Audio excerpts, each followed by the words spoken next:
ಚತುಷ್ಪಕಾಯ क्षित्यामत्यल्पभृत्येष्वपि कुजनजनोन्नत्यभूत्याजकाय कर्त्रे धर्त्रे च हर्त्रे हयमुखहरये मुद्रपात्रे नमस्ते तस्मै कस्मैचिदस्मन्मनसि धृतकथा विस्मृतौ स्मारकाय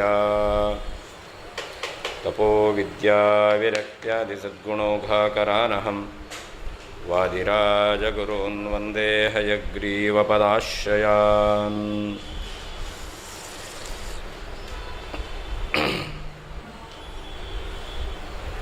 त्वयापि काले महती यामादीनामुपाधिजं पौर्वापर्यं कथं कार्यं कुर्युर्यतोऽखिलम्।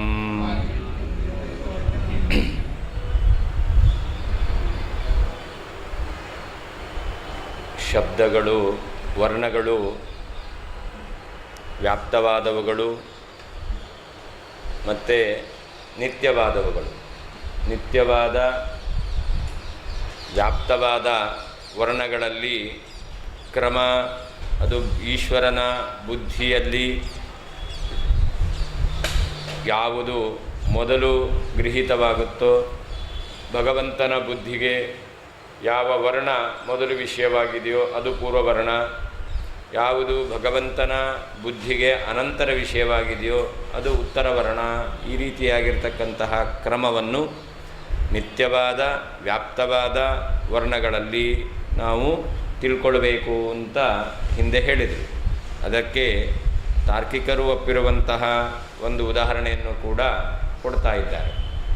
ನಿತ್ಯವಾಗಿರ್ತಕ್ಕಂತಹ ವರ್ಣಗಳಲ್ಲಿ, ವ್ಯಾಪ್ತವಾದ ವರ್ಣಗಳಲ್ಲಿ ಕ್ರಮ ಹೇಗೆ ಅನ್ನೋದನ್ನು ಉದಾಹರಣೆಯ ಮೂಲಕ ಸ್ಪಷ್ಟಪಡಿಸ್ತಾ ಇದ್ದಾರೆ. ಕಾಲ ಅದು ನಿತ್ಯವಾದದ್ದು. ಕಾಲ ಎಂಬತಕ್ಕಂಥದ್ದು ನಿತ್ಯವಾದದ್ದು. ಯಾವಾಗ ಕಾಲ ಇಲ್ಲ, ಪ್ರಳಯ ಕಾಲದಲ್ಲಿ ಸರ್ವನಾಶ ಅಂತ.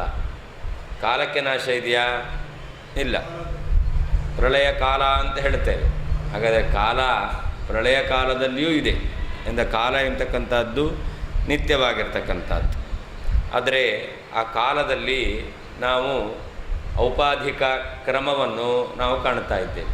ಮೊದಲನೇ ಯಾಮ, ಎರಡನೇ ಯಾಮ, ಮೂರನೇ ಯಾಮ ಅಂತ ಈ ರೀತಿಯಲ್ಲಿ ಯಾಮಗಳನ್ನು ನಾವು ಕಾಣ್ತಾ ಇದ್ದೇವೆ.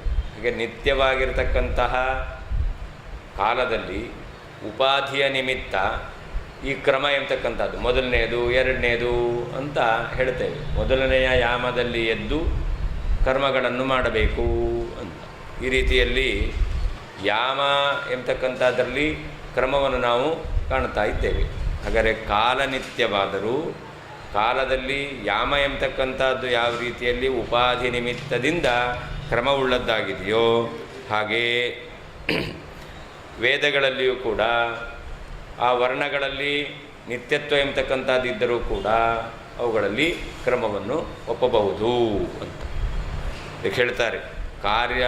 ಕಾಲದಲ್ಲಿ ಪೌರ್ವಾಪರ್ಯವನ್ನು ಒಪ್ಪಲಿಲ್ಲ, ಅಂದರೆ ಪೂರ್ವಕಾಲ ಉತ್ತರ ಕಾಲ ಅಂತ ಒಪ್ಪಲಿಲ್ಲ ಅಂತಾದರೆ ಆಗ ಮೊದಲು ಇದು ಮಾಡಬೇಕು, ಅನಂತರ ಇದು ಮಾಡಬೇಕು ಎಂಬತಕ್ಕಂತಹ ಈ ಕಾರ್ಯಗಳನ್ನು ನಾವು ಪೂರ್ವಾವಧಿ ಮೊದಲನೇ ಅವಧಿಯಲ್ಲಿ ಮಾಡಬೇಕು, ಉತ್ತರಾವಧಿಯಲ್ಲಿ ಮಾಡಬೇಕು ಎಂಬತಕ್ಕಂಥದ್ದನ್ನು ತೀರ್ಮಾನ ಮಾಡೋದು ಹೇಗೆ ಹೇಳ್ತೇವೆ. ಬೆಳಿಗ್ಗೆ ಅರುಣೋದಯ ಕಾಲದಲ್ಲಿ ಸಂಧ್ಯಾವಂದನಾದಿಗಳು, ಮಧ್ಯಾಹ್ನ ಕಾಲದಲ್ಲಿ ಭೋಜನಾದಿಗಳು ಅಂತ, ಅದರ ಮಧ್ಯಕಾಲದಲ್ಲಿ ಪಾಠ ಪ್ರವಚನಾದಿಗಳು ಅಂತ, ಹೀಗೆಲ್ಲ ಕಾಲದಲ್ಲಿ ನಾವು ಬೇರೆ ಬೇರೆ ರೀತಿಯಾಗಿರ್ತಕ್ಕಂಥ ಕಾರ್ಯಗಳನ್ನು ನಾವು ಮಾಡ್ತಾ ಇದ್ದೇವೆ. ಒಂದು ವೇಳೆ ಕಾಲದಲ್ಲಿ ಮೊದಲನೇ ಕಾಲ ಉತ್ತರದ ಕಾಲ ಎಂಬತಕ್ಕಂಥ ವಿಭಾಗ ಇಲ್ಲ ಅಂತಾದರೆ ನಾವು ಕಾರ್ಯಗಳನ್ನು ಮೊದಲು ಅನಂತರ ಎಂಬುದಾಗಿ ವಿಭಾಗ ಮಾಡಿಕೊಂಡು ಮಾಡದೇ ಹೋಗಬೇಕಾಗಿತ್ತು. ಆದ್ದರಿಂದ ಬರೋದಿಲ್ಲ. ಅದರಿಂದ ಕಾಲದಲ್ಲಿ ವಿಭಾಗ ಎಂಬತಕ್ಕಂಥದ್ದು ಕ್ರಮವನ್ನು ಒಪ್ಪಲೇಬೇಕು.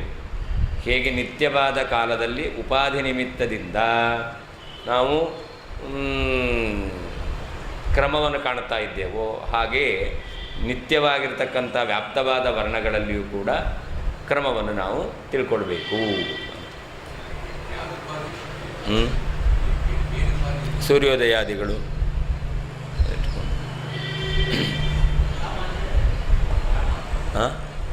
ಯಾಮ ಯಾಮ ಅಂತಂದರೆ 3 ಗಂಟೆಗೆ ಒಂದು ಯಾಮ ಅಂತ ಹೇಳ್ತಾರೆ. ಹಾಂ,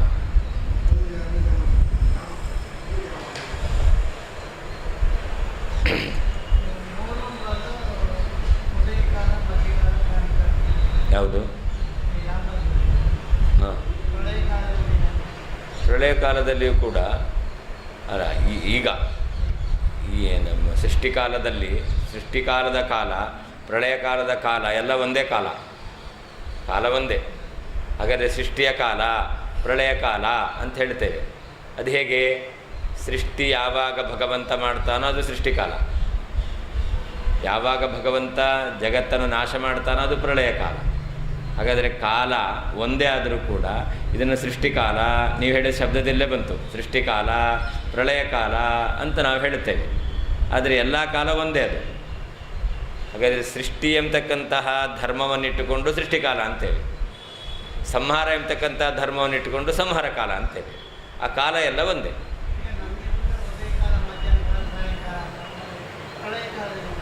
ಪ್ರಳಯ ಕಾಲದಲ್ಲಿ ಅದೇ ಉದಯ ಕಾಲ ಅಂತಿಲ್ಲ, ಅದು ಯಾವುದು ಸೃಷ್ಟಿಯ ಆದಿಭಾಗ ಎಂಬತಕ್ಕಂಥದ್ದಿದೆಯೋ ಅದನ್ನು ಉದಯ ಕಾಲ ಅಂತ ಹೇಳ್ತಾರೆ. ಸೃಷ್ಟಿಯ ಅಂತ್ಯಕಾಲ ಇದೆಯಲ್ಲ ಅದನ್ನು ರಾತ್ರಿ ಕಾಲ ಅಂತ ವ್ಯವಹಾರ ಮಾಡ್ತಾರೆ.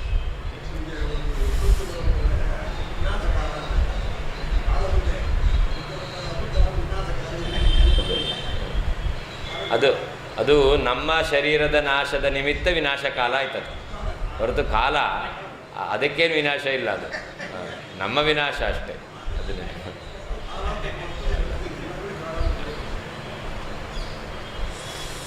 ತ್ವಯಾ ಅಪಿ, ನಿನ್ನಿಂದಲೂ ಕೂಡ, ಮಹತಿ ಕಾಲೇ, ಮಹಾಕಾಲದಲ್ಲಿ, ಉಪಾಧಿಜಂ, ಉಪಾಧಿಯಿಂದ ಉಂಟಾಗಿರುವಂತಹ, ಯಾಮಾದೀನಾಂ,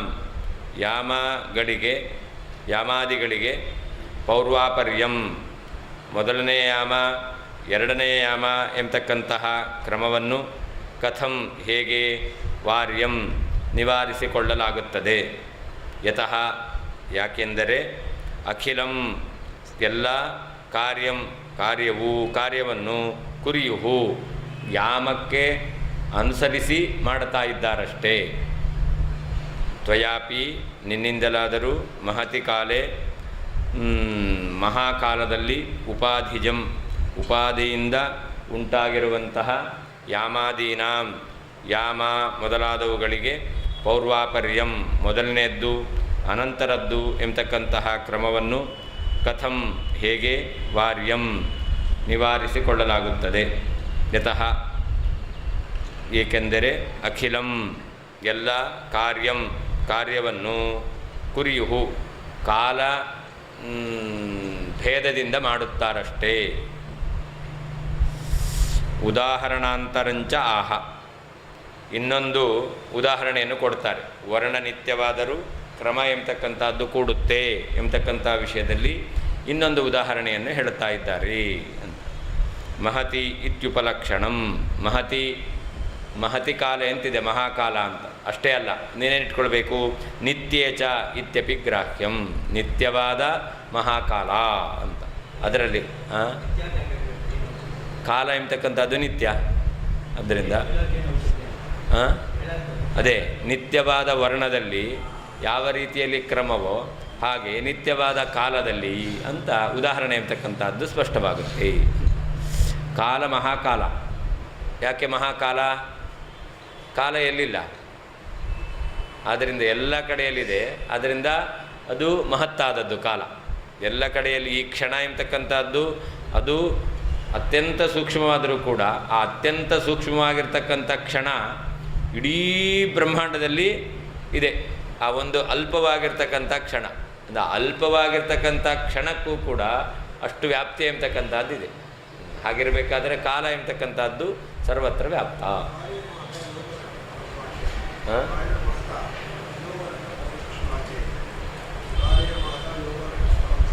ಹಾಂ, ಅದೇ ಅಲ್ಲಿ ಮಹತಾ ಕಾಲೇನ, ಮಹಾಕಾಲ ಅಂತ.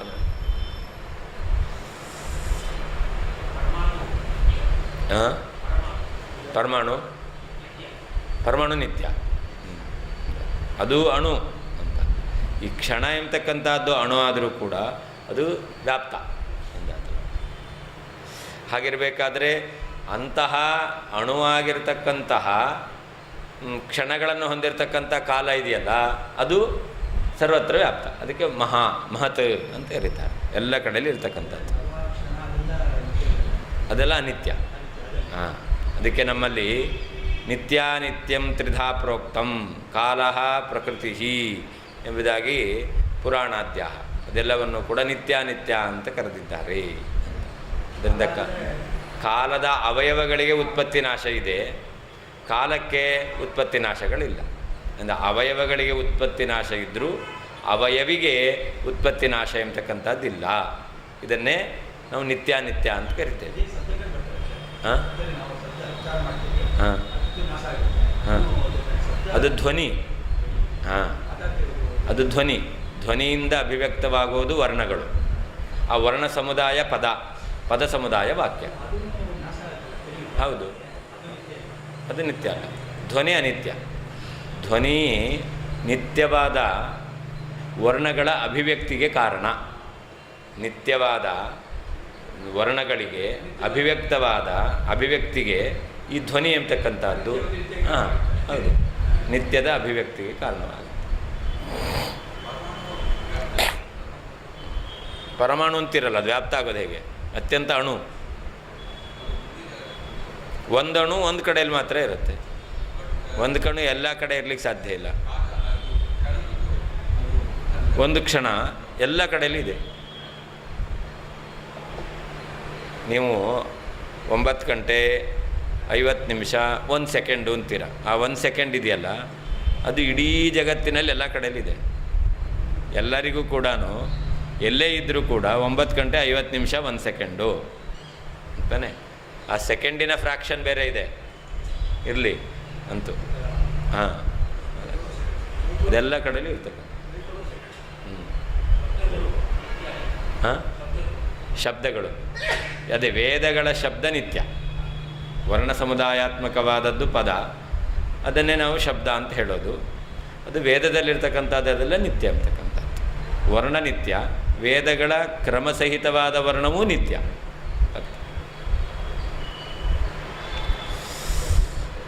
ನಿತ್ಯೇಚ ಇತ್ಯಪಿ ಗ್ರಾಹ್ಯಂ ಕಾರ್ಯಂ ಯಾವತ್ ಪೂರ್ವಂ ನ ಭುಂಜೀತ ಯಾಮಯುಗ್ಮಂ ನ ಲಂಘಯೇತ್ ಇತ್ಯಾದಿ ಕಾರ್ಯಮಿತ್ಯರ್ಥ ಅಂತ. ಯಾಮಕ್ಕಿಂತ ಮೊದಲು ಊಟ ಮಾಡಬಾರದು ಅಂತಿದೆ. ಹಾಗಾರಲ್ಲಿ ಯಾಮಕ್ಕಿಂತ ಮೊದಲು, ಯಾಮವನ್ನು ನಿಮಿತ್ತವಾಗಿಟ್ಕೊಂಡು ಮೊದಲು ಊಟ ಮಾಡಬಾರದು ಅಂತ ಹೇಳ್ತಾರೆ. ಆಮೇಲೆ 2 ಯಾಮ ಮೀರಬಾರ್ದು ಅಂತ ಹೇಳ್ತಾರೆ. ಯಾಮಯುಗ್ಮಂ ನ ಲಂಘಯೇತ್ ಅಂತ 2 ಯಾಮಗಳನ್ನು ಮೀರಬಾರ್ದು. ಹಾಗಾದರೆ ಈ ಯಾಮಗಳನ್ನು ನಿಮಿತ್ತವಾಗಿಟ್ಟುಕೊಂಡು ನಾವು ಕಾರ್ಯಗಳನ್ನು ಮಾಡ್ತೇವೆ. ಮೊದಲು ಊಟ ಮಾಡಬೇಕು, ಅದನ್ನು ಮೀರಬಾರದು ಇತ್ಯಾದಿ ಕಾರ್ಯಗಳಿದೆ. ಇದೆಲ್ಲವನ್ನು ಕೂಡ ಯಾಮದ ನಿಮಿತ್ತದಿಂದ ನಾವು ಮಾಡ್ತಾ ಇದ್ದೇವೆ, ಆಚರಣೆ ಮಾಡ್ತಾ ಇದ್ದೇವೆ. ಹಾಗಾದರೆ ಯಾಮ ಎಂಬತಕ್ಕಂಥದ್ರಲ್ಲಿ ಕ್ರಮ ಇದೆ ಎಂಬತಕ್ಕಂಥದ್ದು. 2 ಯಾಮ ಅಂತ ಹೇಳಿದ್ರು. ಹಾಗಾದರೆ ಮೊದಲನೇ ಯಾಮ, 2ನೇ ಯಾಮ ಅಂತ ಈ ಕ್ರಮವನ್ನು ಒಪ್ಪಲೇಬೇಕು. ಆದರೆ ಯಾಮ ಎಂಬತಕ್ಕಂಥದ್ದು ಯಾವುದ್ರದ್ದು? ಕಾಲದ. ಹಾಂ, ಕಾಲ ಎಂಬತಕ್ಕಂಥದ್ದು ಅದು ನಿತ್ಯವಾಗಿದೆ. ಅದರಲ್ಲಿ ಕ್ರಮ ಎಂಬತಕ್ಕಂಥದ್ದು ಹೇಗೆ ಅಂತಂದರೆ ಅದು ಉಪಾಧಿಯಿಂದ ಅಂತ ಹೇಳ್ತೇವೋ, ಹೇಗೋ ಹಾಗೆ. ಇನ್ನು ಈ ಕಾಲದ ಏನು ಯಾಮಗಳ ಪ್ರಭೇದ ಕ್ರಮ ಹೇಳ್ತಾ ಇದ್ದಾರಲ್ಲ, ಇದು ಭ್ರಾಂತಿ. ಕಾಲದಲ್ಲಿ ಏನು ಕ್ರಮ ಇದೆ, ಮೊದಲನೇ ಯಾಮ 2ನೇ ಯಾಮ ಅಂತ, ಇದು ಭ್ರಾಂತಿ ಅಂತ ಹೇಳ್ತೇವೆ ಅಂತಂದರೆ ಭ್ರಾಂತಿ ಅಂತಲ್ಲ. ಏಕೆ? ಅರ್ಥಕ್ರಿಯಾಕಾರಿಯಾಗಿದೆ. ನೋಡಿ, ನಾವು ಸಂಧ್ಯಾವಂದನೆ ಮಾಡಬೇಕು. ಯಾವಾಗ ಸಂಧ್ಯಾವಂದನೆ ಮಾಡಬೇಕು ಅಂತಂದರೆ ಸೂರ್ಯ ಉದಯಿಸೋಕ್ಕಿಂತ ಮೊದಲು, ಸೂರ್ಯ ಉದಯಿಸಿ ಇಷ್ಟು ಗಂಟೆ ತನಕ, ಆಮೇಲೆ ಸಂಧ್ಯಾವಂದನೆ ಮಾಡಿದ್ರೆ ವಿಧಿನಾಪಿ ಕೃತ ಸಂಧ್ಯಾ ಕಾಲಹೀನಾತು ನಿಷ್ಫಲ. ಎಷ್ಟೇ ಕ್ರಮವತ್ತಾಗಿ ನೀವು ಸಂಧ್ಯಾ ವಂದನೆಯನ್ನು ಮಾಡಿದರೂ ಕೂಡ ಸರಿಯಾದ ಕಾಲದಲ್ಲಿ ಮಾಡಲಿಲ್ಲ ಅಂತಂದರೆ ನಿಷ್ಫಲ. ಹಾಗಾದರೆ ಅದು ಅರ್ಥಕ್ರಿಯಾಕಾರಿಯಾಗಿದೆ. ಅಂದರೆ ಏನರ್ಥ? ಸರಿಯಾದ ಕಾಲದಲ್ಲಿ ಮಾಡಿದರೆ ಪುಣ್ಯಕ್ಕೆ ಕಾರಣ ಆಯಿತು, ಕಾಲ ಮೀರಿ ಮಾಡಿದರೆ ಪಾಪಕ್ಕೆ ಕಾರಣ ಆಯಿತು. ಹಾಗಾದರೆ ನಾವು ಮಾಡ್ತಕ್ಕಂತಹ ಕರ್ಮ ಎಂಬತಕ್ಕಂಥದ್ದು ಈ ಕಾಲದಲ್ಲಿ ಮಾಡಿದ್ರೆ ಪುಣ್ಯ ಕೊಡುತ್ತೆ. ಹಾಗಾದರೆ ಪುಣ್ಯ ಎಂಬತಕ್ಕಂತಹ ಒಂದು ಅರ್ಥ ಪ್ರಯೋಜನ ಅದರಿಂದ ಬಂತು. ಹಾಗೆ ನಾವು ಕಾಲ ಮೀರಿ ಮಾಡಿದ್ರೆ ಅದರಿಂದ ಅನರ್ಥ. ಹಾಗಾದರೆ ಅದು ಒಂದು ರೀತಿಯಾದ ಅರ್ಥ, ಅದು ಒಂದು ರೀತಿಯಾಗಿರ್ತಕ್ಕಂತಹ ಪಾಪರೂಪವಾಗಿರ್ತಕ್ಕಂತಹ ಕಾರ್ಯಕ್ಕೆ ಕಾರಣ ಆಯಿತು. ಹೀಗೆ ಅದರಲ್ಲೇ ಅರ್ಥಕ್ರಿಯಾಕಾರಿತ್ವ ಇದೆ. ಅನರ್ಥಕ್ರಿಯಾ ಅದು ಅರ್ಥ ಅಂತ. ಅಂತೂ ಯಾವುದಾದರೂ ಒಂದು ರೀತಿಯಾಗಿರ್ತಕ್ಕಂಥ ಫಲಕ್ಕೆ ಕಾರಣ ಆಗಿದೆ. ಒಂದು ವೇಳೆ ಈ ಕಾಲದ ಕ್ರಮ ಎಂಬತಕ್ಕಂಥದ್ದು ಅದು ಭ್ರಾಂತಿ ಅಂತ ಆಗಿಬಿಟ್ರೆ ಆವಾಗ ಭ್ರಾಂತಿ ಯಾವತ್ತೂ ಕೂಡ ಅರ್ಥಕ್ರಿಯಾಕಾರ್ಯ ಅಲ್ಲ. ಇದಂ ರಜತಂ ಅಂತ ಶುಕ್ತಿಯನ್ನು ನೋಡಿ ರಜತ ಅಂತ ತಿಳಿದೆವು. ಆ ರಜತ ಎಂಬತಕ್ಕಂಥದ್ದು ಅರ್ಥಕ್ರಿಯಾಕಾರ್ಯ. ಆ ರಜತದಿಂದ ಏನಾದರೂ ನಾವು ವಸ್ತುಗಳನ್ನು ಮಾಡಿಸ್ಕೊಳ್ಳಿಕ್ಕೆ ಬರುತ್ತಾ? ಇಲ್ಲ. ಭ್ರಾಂತಿ ಎಂಬತಕ್ಕಂಥದ್ದು ಅರ್ಥಕ್ರಿಯಾಕಾರ್ಯ ಅಲ್ಲ. ಆದರೆ ಇಲ್ಲಿ ಮಾತ್ರ ಕಾಲದ ಕ್ರಮ ಎಂಬತಕ್ಕಂಥದ್ದು ಅರ್ಥಕ್ರಿಯಾಕಾರಿಯಾಗಿ ಕಂಡಿದೆ. ಆದ್ದರಿಂದ ಅದನ್ನು ಭ್ರಾಂತಿ ಅಂತ ಹೇಳಲಿಕ್ಕೆ ಬರೋದಿಲ್ಲ. ಅದನ್ನು ಹೇಳ್ತಾರೆ ಅರ್ಥಕ್ರಿಯಾಕಾರಿತ್ವೇನ ಔಪಾಧಿಕಸ್ಯ ನ ಭ್ರಾಂತಿ ಕಲ್ಪಿತತ್ವಂ ಇತಿ ದರ್ಶಯಿತುಂ ಉದಾಹರಣಾಂತರಂ ಇತಿ ಜ್ಞೇಯಂ ಅಂತ.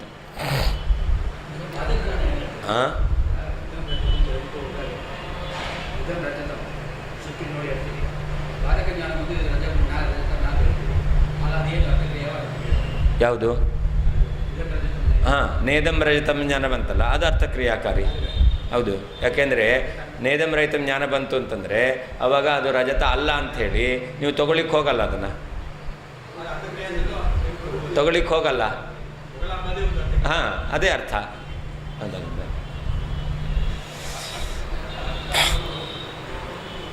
ಏನಾದರೂ ಪ್ರಯೋಜನ ಅಂತ ಅರ್ಥ. ಅರ್ಥ ಅಂದರೆ ಪ್ರಯೋಜನ ಅಂತ, ಫಲ ಅಂತ.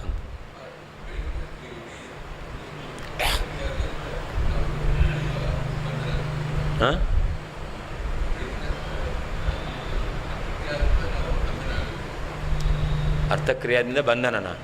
ಏನು ಬಂಧನ? ಅದು ಒಂದು ರೀತಿಯಾದ ಅರ್ಥ. ಈ ಕಾಲದಲ್ಲಿ ಇದನ್ನು ಮಾಡಬೇಕು ಅಂತ, ಮಾಡಲಿಲ್ಲ ಅಂದರೆ ಅನರ್ಥ ಇದೆ. ಅದು ಒಂದು ರೀತಿಯಾದ ಅರ್ಥವೇ. ಕಾಲದಲ್ಲಿ ಸಂಧ್ಯಾ ವಂದನೆ ಮಾಡಬೇಕು. ಕಾಲ ಮೀರಿ ಮಾಡಿದ್ರೆ ಅದರಿಂದ ಫಲ ಇಲ್ಲ, ಪಾಪ ಬರುತ್ತೆ. ಆ ಪಾಪ ಎಂಬತಕ್ಕಂಥದ್ದೇ ಅರ್ಥ.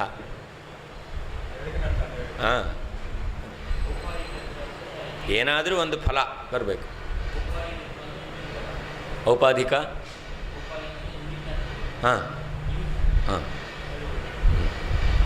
ಉಪಾಧಿ ನಿಮಿತ್ತ ಅಂತ. ಔಪಾಧಿಕ ಉಪಾಧಿಯಿಂದ ಆದದ್ದು, ನಿಮಿತ್ತದಿಂದ ಆದದ್ದು.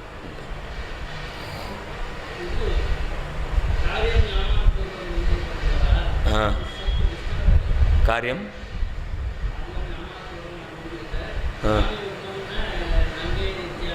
ಅದಾದ ಮುಂದೆ ಹೇಳ್ತಿಲ್ಲ ಹಂಗಾರೆ.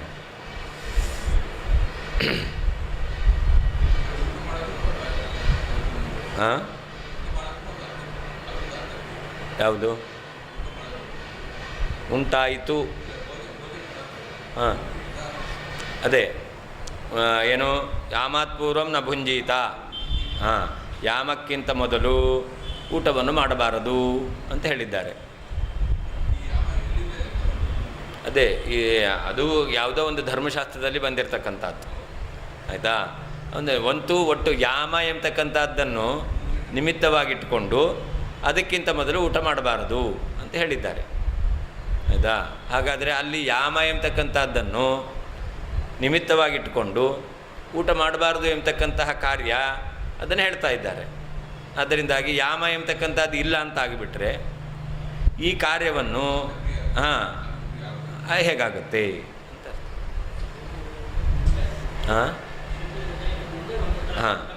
ಹೌದು.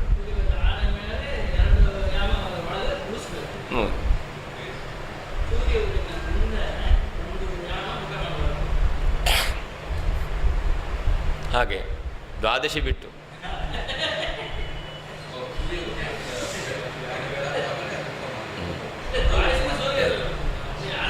ಹೌದು ಅದು ಯಾಮಾತ್ ಪೂರ್ವಂ ನ ಭುಂಜೀತ.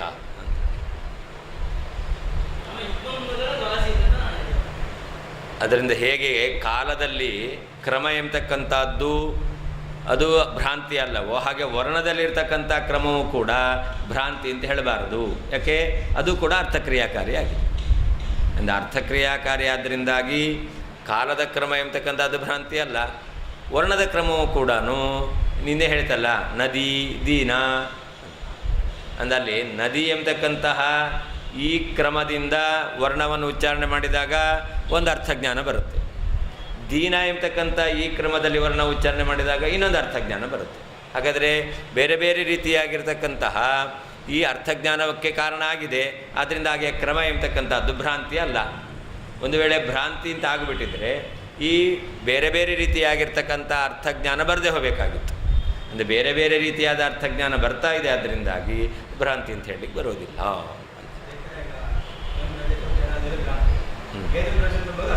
ಹೌದು ಹೌದು. ನೀವು ಹೋಗ್ತೀರಾ ಏನು ಇದಂ ರಹಿತಂ ಅಂತ ನೀವು ಅದು ಸತ್ಯ ಅಂತ ತಿಳ್ಕೊಂಡು ಹೋಗ್ತೀರಾ. ಆದರೆ ಹೋದದ್ದು ಯಾಕೆ? ಬೆಳ್ಳಿನ ತಗೊಂಡು ಸಂತೋಷ ಪಡಬೇಕು ಅಂತ ಆಯಿತಾ? ಅದರಿಂದ ಅಲ್ಲಿ ಹೋದದ್ದು ನೀವು ಬೆಳ್ಳಿ ತೊಗೊಳ್ಬೇಕು ಅಂತ, ನೀವು ತೊಗೊಂಡಿದ್ದು ಚಿಪ್ಪು ಅಷ್ಟೇ ಹೊರತು ಬೆಳ್ಳಿ ಅಲ್ಲ. ಅದು ಅರ್ಥಕ್ರಿಯಾಕಾರಿ ಆಗಲಿಲ್ಲ. ದೀನ ಅಂದರೆ ದರಿದ್ರ, ದುಃಖಿತ.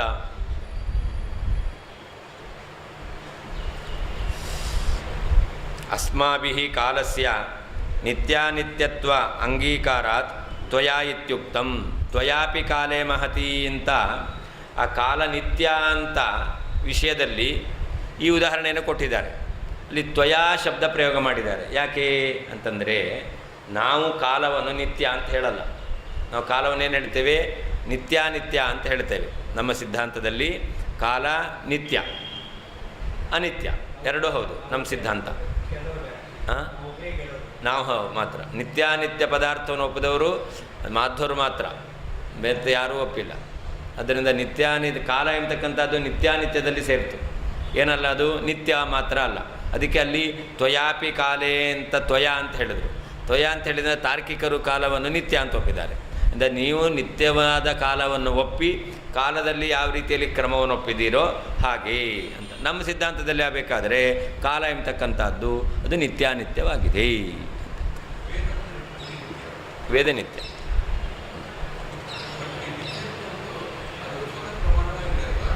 ಹಾಂ,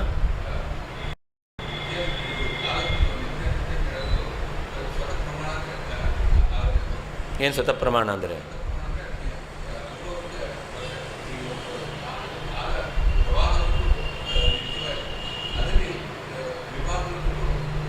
ಅನಿತ್ಯವಾಗಿ ಅದು ಅನುಭವಕ್ಕೆ ಬರ್ತಾ ಇದೆ.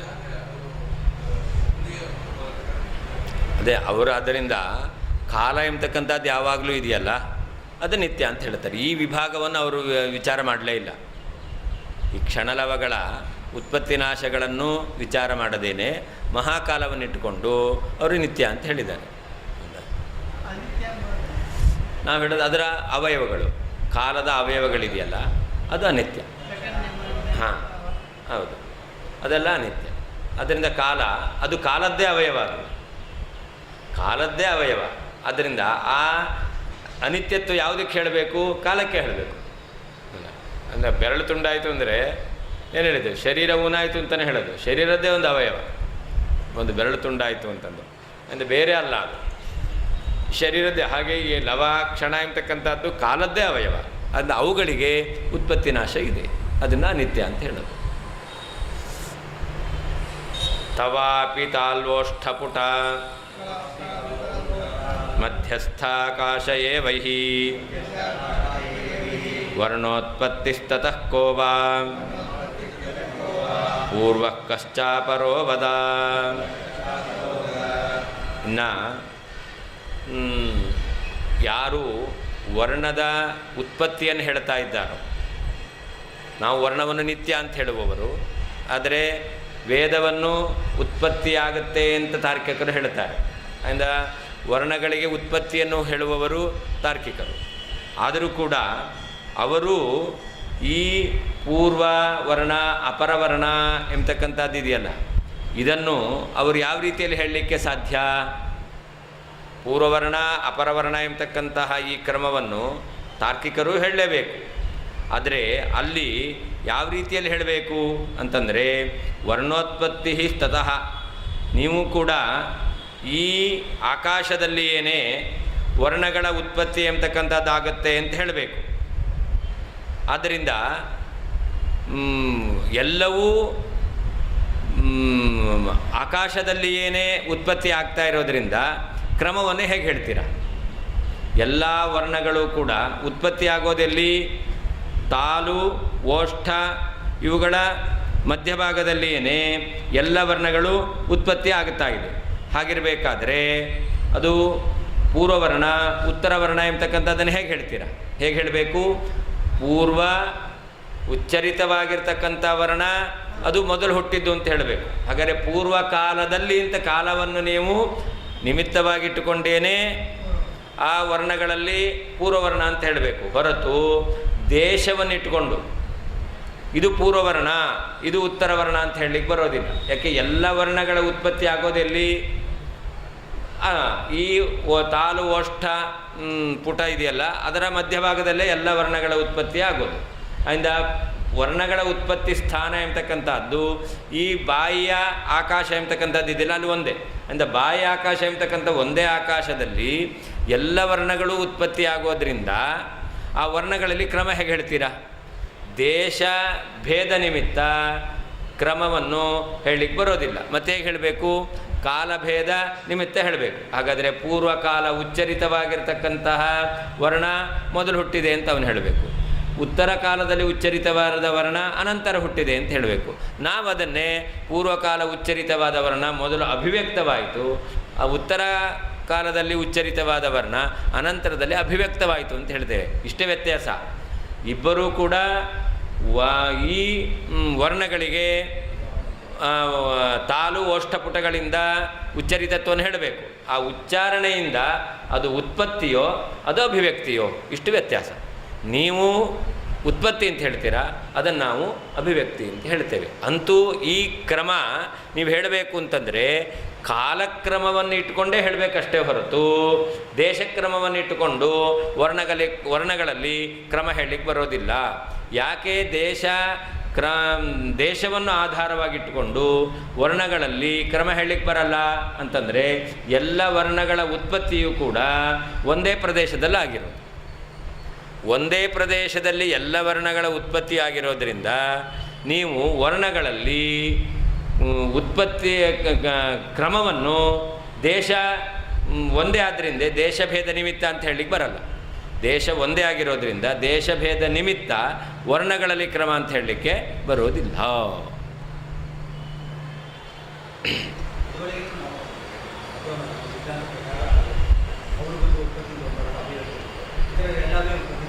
ಯಾರು? ಹಾಂ, ಹೌದು. ಆದರೆ ಇಲ್ಲಿಗ ವರ್ಣಗಳು ನಿತ್ಯ ಅಂತ ಅದನ್ನು ಸಾಧನೆ ಮಾಡಿ, ಆ ವರ್ಣಗಳ ಕ್ರಮ ಅಂತ ಅದು ನಿತ್ಯ ಅಂತ ಸಾಧನೆ ಮಾಡಿ, ಅನಂತರದಲ್ಲಿ ಆ ವರ್ಣ ಕ್ರಮಾತ್ಮಕವಾಗಿರ್ತಕ್ಕಂಥ ವೇದ ನಿತ್ಯ ಅಂತ ನಾವು ಸಾಧನೆ ಮಾಡ್ತಾ ಇದ್ದೇವೆ.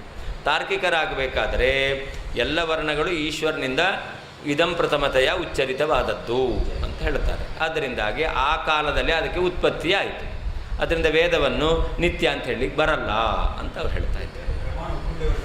ವೇದವನ್ನು ಪ್ರಮಾಣ ಅಂತ ಒಪ್ತಾರೆ, ಅದರ ನಿತ್ಯತ್ವವನ್ನು ಒಪ್ಪಲ್ಲ. ಹಾಂ,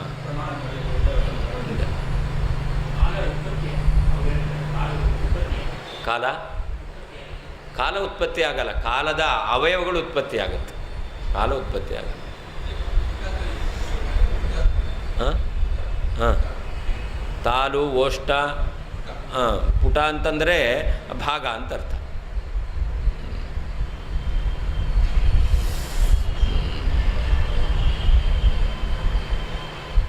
ತವಾಪಿ ವರ್ಣಗಳ ಅನಿತ್ಯತ್ವವನ್ನು ಹೇಳುವಂತಹ ನಿನಗೂ ಕೂಡ ವರ್ಣೋತ್ಪತ್ತಿ ವರ್ಣಗಳ ಉತ್ಪತ್ತಿಯು ತಾಲ್ವೋಷ್ಠಪುಟ ಮಧ್ಯಸ್ಥಾಕಾಶೇ ಏವಹಿ ತಾಲು ತುಟಿ ಇವುಗಳ ಮಧ್ಯದ ಆಕಾಶದಲ್ಲಿಯೇ ಆಗುತ್ತದಷ್ಟೇ. ತತಃ ಆ ಕಾರಣದಿಂದ ಕೋವಾ ವರ್ಣ ಯಾವ ವರ್ಣವು ಪೂರ್ವ ಮೊದಲನೇದು ಕಶ್ಚ ಯಾವುದು ಅಪರಹ ಅನಂತರದ್ದು ವದ ಹೇಳು. ಎಲ್ಲ ವರ್ಣಗಳು ಒಂದೇ ಪ್ರದೇಶದಲ್ಲಿ ಉತ್ಪತ್ತಿಯಾಗೋದರಿಂದಾಗಿ ಇದರಲ್ಲಿ ಮೊದಲನೇ ವರ್ಣ ಇದು ಅನಂತ ವರ್ಣ ಅಂತ ಹೇಗೆ ಹೇಳ್ತೀಯ? ಯಾಕೆ ಎಲ್ಲವೂ ಕೂಡ ಒಂದೇ ಕಡೆಯಲ್ಲಿ ಉತ್ಪತ್ತಿಯಾದವುಗಳು. ಅನಿತ್ಯತ್ವವಾದಿನಾಪಿ ಗತ್ಯಂತರಾಭಾವಾತ್ ಪೂರ್ವಕಾಲ ಉತ್ಪನ್ನತ್ವಾತ್ ಪೂರ್ವತ್ವಂ ಅಪರಕಾಲ ಉತ್ಪನ್ನತ್ವಾತ್ ಅಪರತ್ವಂ ಯಥಾ ವರ್ಣೇಷು ಕಥ್ಯತೆ ತಥಾ ವರ್ಣನಿತ್ಯತ್ವವಾದೇಪಿ ಪೂರ್ವಕಾಲ ವ್ಯಕ್ತತ್ವಾತ್ ಪೂರ್ವತ್ವಂ ಅಪರಕಾಲ ವ್ಯಕ್ತತ್ವಾಚ್ಚ ಅಪರತ್ವಂ ಭವಿಷ್ಯತಿ ಇತಿ ಪ್ರತಿಬಂಧ್ಯ ಉತ್ತರಂ ವಕ್ತಿ ತವಾಪೀತಿ ಅಂತ. ಅನಿತ್ಯತ್ವ ಒಪ್ಪುವವರು ಯಾರು ವರ್ಣಗಳನ್ನು ಅನಿತ್ಯ ಉತ್ಪತ್ತಿಯಾಗುತ್ತೆ ಎಂಬುದಾಗಿ ಹೇಳ್ತಾರೋ ಅವರಿಗೂ ಕೂಡ ವರ್ಣಗಳಲ್ಲಿ ಇದು ಮೊದಲನೇ ವರ್ಣ ಇದು ಉತ್ತರ ವರ್ಣ ಅಂತ ಹೇಳಬೇಕಾದ್ರೆ ಗತ್ಯಂತರಾಭಾವಾತ್ ಬೇರೆ ದಾರಿ ಅಂತಕ್ಕಂಥದ್ದು ಇಲ್ಲ. ಮತ್ತೇನು ಹೇಳಬೇಕು? ಪೂರ್ವಕಾಲ ಉತ್ಪನ್ನತ್ವಾತ್ ಪೂರ್ವತ್ವ ಮೊದಲನೆಯ ಕಾಲದಲ್ಲಿ ಅದು ಉತ್ಪನ್ನವಾಗಿದೆ, ಆದ್ದರಿಂದ ಪೂರ್ವವರ್ಣ. ಅನಂತರ ಕಾಲದಲ್ಲಿ ಉತ್ಪನ್ನವಾಗಿದೆ, ಅಪರ ಕಾಲದಲ್ಲಿ ಉತ್ಪನ್ನವಾಗಿದೆ, ಆದ್ದರಿಂದ ಅದು ಅಪರವರ್ಣ ಎಂಬುದಾಗಿ ನೀವು ವರ್ಣಗಳಲ್ಲಿ ಈ ಕ್ರಮವನ್ನು ಹೇಗೆ ಹೇಳ್ತೀಯೋ ಹಾಗೆ ನಾವು ವರ್ಣ ನಿತ್ಯತ್ವವನ್ನು ಒಪ್ಪುವರು. ವರ್ಣ ನಿತ್ಯತ್ವವಾದೇಪಿ ಈ ವರ್ಣವನ್ನು ನಿತ್ಯ ಅಂತ ಹೇಳ್ತಕ್ಕಂಥವರು ಕೂಡ ವರ್ಣಗಳಲ್ಲಿ ಕ್ರಮವನ್ನು ಹೇಗೆ ಕೊಡಿಸ್ತಾರೆ ಅಂತಂದರೆ ಯಾವ ವರ್ಣ ಮೊದಲು ಅಭಿವ್ಯಕ್ತವಾಗಿದೆಯೋ ಅದು ಪೂರ್ವವರ್ಣ ಅಂತ ಹೇಳ್ತೇವೆ. ನೀವು ಮೊದಲು ಉತ್ಪನ್ನವಾದದ್ದು ಅಂತ ಹೇಳ್ತೀರ, ಪೂರ್ವಕಾಲದಲ್ಲಿ ಉತ್ಪನ್ನವಾದದ್ದು ಪೂರ್ವವರ್ಣ ಅಂತ ಹೇಳ್ತೀರ. ನಾವು ಪೂರ್ವಕಾಲದಲ್ಲಿ ಅಭಿವ್ಯಕ್ತವಾಗಿರ್ತಕ್ಕಂಥದ್ದು ಮೊದಲನೇ ವರ್ಣ ಅಂತ ಹೇಳ್ತೇವೆ.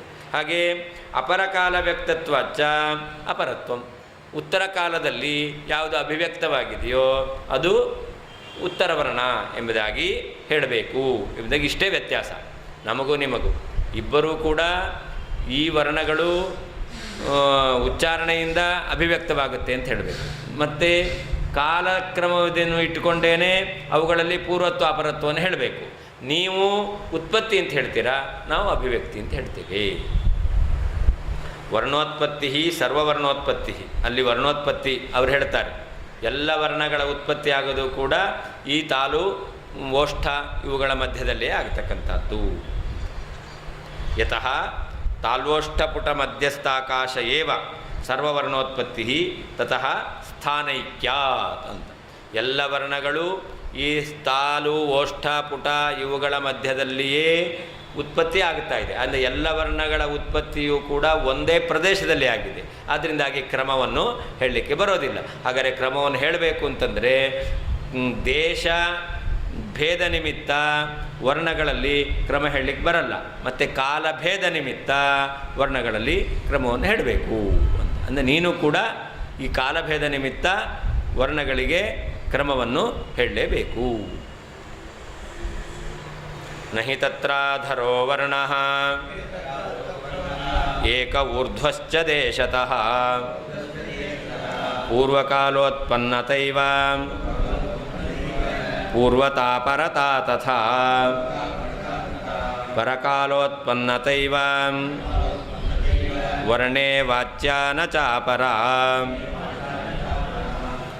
ಎಲ್ಲಿಯೂ ಕೂಡ ಅಧೋದೇಶದಲ್ಲಿ ಉತ್ಪನ್ನವಾದದ್ದು ಅದು ಪೂರ್ವವರ್ಣ, ಹಾಗೆ ಊರ್ಧ್ವ ದೇಶದಲ್ಲಿ ಉತ್ಪನ್ನವಾಗಿರ್ತಕ್ಕಂಥದ್ದು ಅದು ಉತ್ತರವರ್ಣ ಅಂತ ಈ ರೀತಿಯಾಗಿರ್ತಕ್ಕಂತಹ ಭೇದವನ್ನು ಹೇಳಲಿಕ್ಕೆ ಬರೋದಿಲ್ಲ.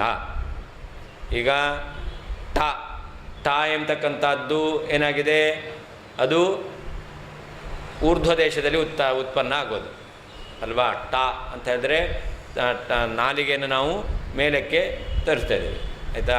ಹಾಗೆ ತಾ ಅಂತ ಹೇಳ್ತೇವೆ. ತಾ ಅಂತ ಹೇಳಬೇಕಾದ್ರೆ ಆಗ ನಾವು ನಾಲಿಗೆಯನ್ನು ಇದು ಹಲ್ಲಿಗೆ ತಾಗಿಸ್ತಾ ಇದ್ದೇವೆ. ಹಾಗಾದರೆ ಅದು ಕೆಳಗಿನ ದೇಶ ಯಾವುದು? ಹಲ್ಲು. ಮೇಲಿನ ದೇಶದಲ್ಲಿ ಇರ್ತಕ್ಕಂಥದ್ದು ಅಂತಂದರೆ ನಮ್ಮ ಬಾಯಿಯ ಮೇಲ್ಭಾಗ ಇರ್ತಕ್ಕಂಥದ್ದು. ಹಾಗಾದರೆ ಮೇಲಿನ ದೇಶದಲ್ಲಿ ಉಚ್ಚರಿತವಾಗಿರ್ತಕ್ಕಂಥ ವರ್ಣ ಅದು ಪೂರ್ವವರ್ಣ, ಕೆಳಗಿನ ಪ್ರದೇಶದಲ್ಲಿ ಉಚ್ಚರಿತವಾಗಿರ್ತಕ್ಕಂಥ ವರ್ಣ ಅದು ಉತ್ತರ ವರ್ಣ ಅಂತ ಹೇಳ್ತೀರಾ ಅಂತಂದರೆ ಆವಾಗ ತಟ ಅಂತಿದೆಯಲ್ಲ, ತಟ ಎಂಬಲ್ಲಿ ಟಾ ಎಂಬತಕ್ಕಂಥದ್ದು ಪೂರ್ವವರ್ಣ, ತಾ ಎಂಬತಕ್ಕಂಥದ್ದು ಉತ್ತರ ವರ್ಣ ಬೇಕು. ಯಾಕೆ ನಾವು ಹೇಳಿದ್ದೇನು, ಯಾವುದು ಮೇಲೆ ಉಚ್ಚರಿತವಾಗಿದೆ ಅದು ಪೂರ್ವವರ್ಣ, ಕೆಳಗೆ ಉಚ್ಚರಿತವಾಗಿರ್ತಕ್ಕಂಥ ಅದು ಉತ್ತರ ವರ್ಣ. ಹಾಗಾದರೆ ನಾವು ತಟ ಅಂತ ಉಚ್ಚಾರಣೆ ಮಾಡಿದ್ದೇವೆ. ತಟ ಅಂತ ಉಚ್ಚಾರಣೆ ಮಾಡಿದಾಗ ಇಲ್ಲಿ ಪೂರ್ವವರ್ಣ ಯಾವುದಾಗಬೇಕು, ಉತ್ತರವರ್ಣ ಯಾವುದಾಗಬೇಕು? ಟಕಾರ ಪೂರ್ವವರ್ಣ ಆಗಬೇಕು, ತಕಾರ ಉತ್ತರವರ್ಣ ಆಗಬೇಕು. ಆಗುತ್ತಾ? ಹಾಗಾದರೆ ತತ ಎಂಬತಕ್ಕಂತಹ ಏನು ಶಬ್ದ ಅದಲ್ಲ ಇದು. ತಟ ಎಂಬತಕ್ಕಂಥದ್ದು ನಮಗೆ ಅರ್ಥಜ್ಞಾನ ಬರ್ತಾ ಇದೆ. ಹಾಗಾದರೆ ತಕಾರ ಎಂಬತಕ್ಕಂಥದ್ದು ಪೂರ್ವ ಉಚ್ಚರಿತವಾದ ವರ್ಣ, ಟಕಾರ ಎಂಬತಕ್ಕಂಥದ್ದು ಅನಂತರದಲ್ಲಿ ಉಚ್ಚರಿತ ವರ್ಣ ಅಂತ ಹೇಳಬೇಕು. ಹಾಗಾದರೆ ಈ ಕ್ರಮಕ್ಕೆ ಯಾವುದು ಕಾರಣ ಅಂತ ಹೇಳಬೇಕು? ಕಾಲವನ್ನೇ ಕಾರಣ ಅಂತ ಹೇಳಬೇಕಷ್ಟೇ ಹೊರತು ಇಲ್ಲಿ ದೇಶವನ್ನು ಕಾರಣ ಅಂತ ಹೇಳಲಿಕ್ಕೆ ಬರುವುದಿಲ್ಲ. ದೇಶವನ್ನು ನೀವು ಕಾರಣ ಹೇಳೋದು ಅಂತಾದರೆ ತಟ ಎಂಬತಕ್ಕಂಥದ್ರಲ್ಲಿ ತಕಾರ ಅನಂತರ ಉಚ್ಚರಿತವಾದದ್ದು, ಟಕಾರ ಎಂಬತಕ್ಕಂಥದ್ದು ಮೊದಲು ಉಚ್ಚರಿತವಾದದ್ದು ಅಂತ ಹೇಳಬೇಕಾಗಿತ್ತು. ನಿಮಗೆ ತೋರ್ತಕ್ಕಂಥ ಕ್ರಮ, ಅನುಭವಕ್ಕೆ ಬರ್ತಕ್ಕಂಥ ಕ್ರಮ, ನೀವು ಹೇಳ್ತಕ್ಕಂಥ ಕ್ರಮ, ಇವುಗಳಲ್ಲಿ ವಿರೋಧ ಎಂಬತಕ್ಕಂಥದ್ದು ಕಾಣಿಸ್ತಾ ಇತ್ತು. ಅದರಿಂದಾಗಿ ಆ ದೇಶಕ್ರಮವನ್ನಿಟ್ಟುಕೊಂಡು ವರ್ಣಗಳಲ್ಲಿ ಮೊದಲನೇ ವರ್ಣ ಉತ್ತರ ವರ್ಣ ಎಂಬುದಾಗಿ ಹೇಳಲಿಕ್ಕೆ ಬರೋದಿಲ್ಲ. ಕಾಲಕ್ರಮವನ್ನಿಟ್ಟುಕೊಂಡೇ ಪೂರ್ವವರ್ಣ ಉತ್ತರ ವರ್ಣ ಎಂಬುದಾಗಿ ಹೇಳಬೇಕು. ಹಾಗೆ ನಾವು ಕೂಡ ವರ್ಣ ಅದು ನಿತ್ಯವಾಗಿದ್ದರೂ ಕೂಡ ಅದರ ಅಭಿವ್ಯಕ್ತಿ ಕಾಲವನ್ನಿಟ್ಟುಕೊಂಡು ಯಾವ ಭಗವಂತನ ಬುದ್ಧಿಗೆ ಯಾವ ವರ್ಣ ಎಂಬತಕ್ಕಂಥದ್ದು ಮೊದಲು ವಿಷಯವಾಗಿದೆಯೋ ಅದು ಪೂರ್ವವರ್ಣ, ಭಗವಂತನ ಬುದ್ಧಿಗೆ ಯಾವುದು ಅನಂತರದಲ್ಲಿ ವಿಷಯವಾಗಿದೆಯೋ ಅದನ್ನು ಉತ್ತರ ವರ್ಣ ಅಂತ ಹೇಳ್ತೇವೆ. ಹಾಂ ಹಾಂ ಇಚುಯಶಾನಾಂ ತಾಲು ಈ ಚ ಚ ಜ ಜ ಞ.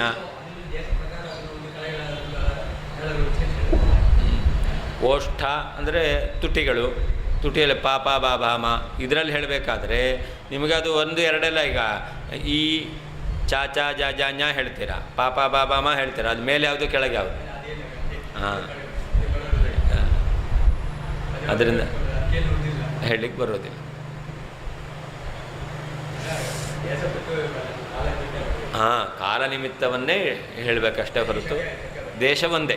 ಅದು ತತ್ರ ತಾಲು ಓಷ್ಠ ಇವುಗಳ ಮಧ್ಯದಲ್ಲಿರ್ತಕ್ಕಂಥ ಆಕಾಶದಲ್ಲಿ ದೇಶತಃ ದೇಶದ ವಿವಕ್ಷೆಯಿಂದ ಏಕಃ ವರ್ಣಃ ಒಂದು ವರ್ಣವು ಅಧರಃ ಕೆಳಗಿನದ್ದು ಮತ್ತು ಏಕಃ ಇನ್ನೊಂದು ವರ್ಣವು ಊರ್ಧ್ವಃ ಮೇಲಿನದ್ದು ಎಂಬುದಾಗಿ ನಹಿ ಇಲ್ಲವಷ್ಟೇ.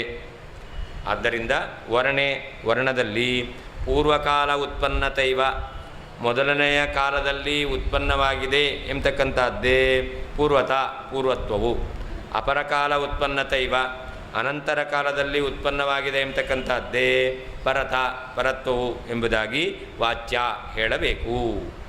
ಅಪರ ಬೇರೆ ರೀತಿಯಾಗಿರ್ತಕ್ಕಂತಹ ಕ್ರಮವನ್ನು ನಚ ಹೇಳಲು ಬರುವುದಿಲ್ಲ. ತತ್ರ ತಾಲು ಓಷ್ಠ ಇವುಗಳ ಮಧ್ಯದ ಆಕಾಶದಲ್ಲಿ ದೇಶತಃ ದೇಶದ ವಿವಕ್ಷೆಯಿಂದ ಏಕಃ ವರ್ಣಃ ಒಂದು ವರ್ಣವು ಅಧರಃ ಕೆಳಗಿನದ್ದು ಮತ್ತು ಏಕಃ ಇನ್ನೊಂದು ವರ್ಣವು ಊರ್ಧ್ವಃ ಮೇಲಿನದ್ದು ಎಂಬುದಾಗಿ ನಹಿ ಇಲ್ಲವಷ್ಟೇ. ಆದ್ದರಿಂದ ವರ್ಣದಲ್ಲಿ ಪೂರ್ವಕಾಲ ಉತ್ಪನ್ನತೈವ ಮೊದಲನೆಯ ಕಾಲದಲ್ಲಿ ಹುಟ್ಟಿದೆ ಎಂಬತಕ್ಕಂಥದ್ದೇ ಪೂರ್ವತ್ವವು, ಅಪರಕಾಲ ಉತ್ಪನ್ನತೈವ ಅನಂತರ ಕಾಲದಲ್ಲಿ ಹುಟ್ಟಿದೆ ಎಂಬತಕ್ಕಂಥದ್ದೇ ಪರತ್ವ ಎಂಬುದಾಗಿ ವಾಚ್ಯ ಹೇಳಬೇಕು. ಅಪರ ಇದಕ್ಕಿಂತ ಬೇರೆಯಾಗಿರ್ತಕ್ಕಂತಹ ಕ್ರಮವು ನಚ ಇಲ್ಲವೇ ಇಲ್ಲ. ನಹಿ ತತ್ರಾಪಿ ಊರ್ಧ್ವದೇಶ ಉತ್ಪನ್ನಃ ಪೂರ್ವತನಃ ಅದರ ದೇಶ ಉತ್ಪನ್ನಃ ಪಶ್ಚಾತ್ತನಃ ಇತಿ ವಕ್ತುಂ ಶಕ್ಯತೆ ಇತ್ಯಾಹ. ಆ ಆಕಾಶದಲ್ಲಿ ನಮ್ಮ ತಾಲು ಓಷ್ಠಪುಟದ ಮಧ್ಯದಲ್ಲಿ ಊರ್ಧ್ವದೇಶ ಉತ್ಪನ್ನವಾದದ್ದು ಮೊದಲನೇ ವರ್ಣ ಪೂರ್ವತನಃ, ಅದರ ದೇಶ ಉತ್ಪನ್ನ ಪಶ್ಚಾತ್ತನಃ. ಯಾವುದು ಕೆಳಭಾಗದಲ್ಲಿ ಉಚ್ಚರಿತವಾಗಿದೆಯೋ ಉತ್ಪನ್ನವಾಗಿದೆಯೋ ಅದು ಅಪರವರ್ಣ ಎಂಬುದಾಗಿ ವಕ್ತುಂ ನ ಶಕ್ಯತೆ, ಹೇಳಲಿಕ್ಕೆ ಸಾಧ್ಯ ಇಲ್ಲ ಅಂತ ಹೇಳ್ತಾ ಇದ್ದಾರೆ. ನಹಿ ಅಂತ ತತ್ರ ಅದಕ್ಕೆ ಅರ್ಥ ಬರೀತಾರೆ. ತಾಲ್ವೋಷ್ಠಪುಟ ಮಧ್ಯಸ್ಥ ಆಕಾಶೇ, ತಾಲು ಓಷ್ಠಪುಟ ಇವುಗಳ ಮಧ್ಯದಲ್ಲಿ ಇರತಕ್ಕಂತಹ ಆಕಾಶದಲ್ಲಿ ಅಂತರ್ಥ. ತಥಾಚ ಮದ್ರೀತಿರೇವ ತವಾಪಿ ಶರಣಂ ಇತ್ಯಾಹ. ಅದರಿಂದ ನಾವು ಯಾವ ಕ್ರಮವನ್ನು ಅವಲಂಬಿಸಿದ್ದೇವೋ ನೀನು ಕೂಡ ಅಂತಹ ಕ್ರಮವನ್ನೇ ಒಪ್ಪಿಕೊಳ್ಳಬೇಕು ಅಂತರ್ಥ. ಪೂರ್ವಕಾಲೇತಿ ಅಂತ. ತಥಾ ಅಪರಕಾಲ ಉತ್ಪನ್ನತೈವ ಪರತಾ ಇತಿ ಸಂಬಂಧ. ತಥಾ ಪರಕಾಲ ಉತ್ಪನ್ನತೈವ, ಅನಂತರ ಕಾಲದಲ್ಲಿ ಉತ್ಪತ್ತಿಯನ್ನು ಹೊಂದಿದೆ ಅಂತಾದರೆ ಅದನ್ನು ಅಪರವರ್ಣ ಅಂತ ಹೇಳಬೇಕು. ಪೂರ್ವಕಾಲದಲ್ಲಿ ಉತ್ಪನ್ನವಾದದ್ದು ಪೂರ್ವವರ್ಣ, ಅಪರಕಾಲದಲ್ಲಿ ಉತ್ಪನ್ನವಾದದ್ದು ಅಪರವರ್ಣ ಅಂತ ಹೇಳಬೇಕು. ಏವಂಚ ಪೂರ್ವಂ ವ್ಯಕ್ತತ್ವಂ ಪೂರ್ವತ್ವಂ ಮೇ ಭವಿಷ್ಯತಿ ಪರಕಾಲ ವ್ಯಕ್ತತಾಯಾಂ ಪರೋ ವರ್ಣೋ ಭವಿಷ್ಯತಿ. ಅತಃ ಸಮಂ ಸಮಾಧಾನಂ ನಿತ್ಯಾನಿತ್ಯತ್ವವಾದಿನೋ. ಹಾಗಾದರೆ ನಮ್ಮ ರೀತಿ ಪೂರ್ವಕಾಲದಲ್ಲಿ ಯಾವುದು ಅಭಿವ್ಯಕ್ತವಾಗಿದೆಯೋ ಆ ಅಭಿವ್ಯಕ್ತಿಯನ್ನು ನಿಮಿತ್ತವಾಗಿಟ್ಟುಕೊಂಡು ಪೂರ್ವವರ್ಣ ಅಂತ ವರ್ಣಗಳಲ್ಲಿ ಕ್ರಮವನ್ನು ಹೇಳಬೇಕು. ಪರಕಾಲದಲ್ಲಿ ಯಾವುದು ಅಭಿವ್ಯಕ್ತವಾಗಿದೆಯೋ ಅದು ಅಪರವರ್ಣ ಎಂಬುದಾಗಿ ಅಭಿವ್ಯಕ್ತಿಯನ್ನು ನಿಮಿತ್ತವಾಗಿಟ್ಟುಕೊಂಡು ವರ್ಣದಲ್ಲಿ ಕ್ರಮವನ್ನು ನಾವು ಹೇಳಬೇಕು. ಇದು ವರ್ಣವನ್ನು ನಿತ್ಯ ಅಂತ ಹೇಳುವವರು. ಯಾರು ವರ್ಣವನ್ನು ಅನಿತ್ಯ ಅಂತ ಹೇಳ್ತಾರೋ ಅವರು ಪೂರ್ವಕಾಲದಲ್ಲಿ ಉತ್ಪನ್ನವಾದದ್ದು ಯಾವುದೋ ಅದು ಪೂರ್ವವರ್ಣ ಅಂತ ಪೂರ್ವಕಾಲದಲ್ಲಿ ಉತ್ಪತ್ತಿಯನ್ನು ನಿಮಿತ್ತವಾಗಿಟ್ಟುಕೊಂಡು ಪೂರ್ವವರ್ಣ ಅಂತ ಹೇಳಬೇಕು.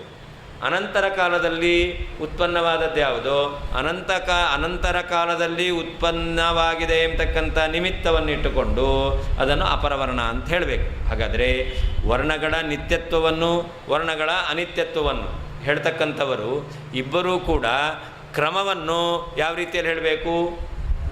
ಪೂರ್ವಕಾಲದಲ್ಲಿ ಯಾವುದು ಕಾಲವನ್ನು ನಿಮಿತ್ತವಾಗಿಟ್ಟುಕೊಂಡೇನೆ ಆ ವರ್ಣಗಳಲ್ಲಿ ನಿತ್ಯತ್ವವನ್ನು ಅನಿತ್ಯತ್ವವನ್ನು ಹೇಳ್ತಕ್ಕಂಥದ್ದು ಇಬ್ಬರೂ ಕೂಡ ಕ್ರಮವನ್ನು ಹೇಳಬೇಕು. ಇದನ್ನು ಬಿಟ್ಟು ಬೇರೆ ರೀತಿಯಾಗಿರ್ತಕ್ಕಂತಹ ಕ್ರಮ ಎಂಬತಕ್ಕಂಥದ್ದು ದಾರಿ ಎಂಬತಕ್ಕಂಥದ್ದು ಇಲ್ಲವೇ ಇಲ್ಲ.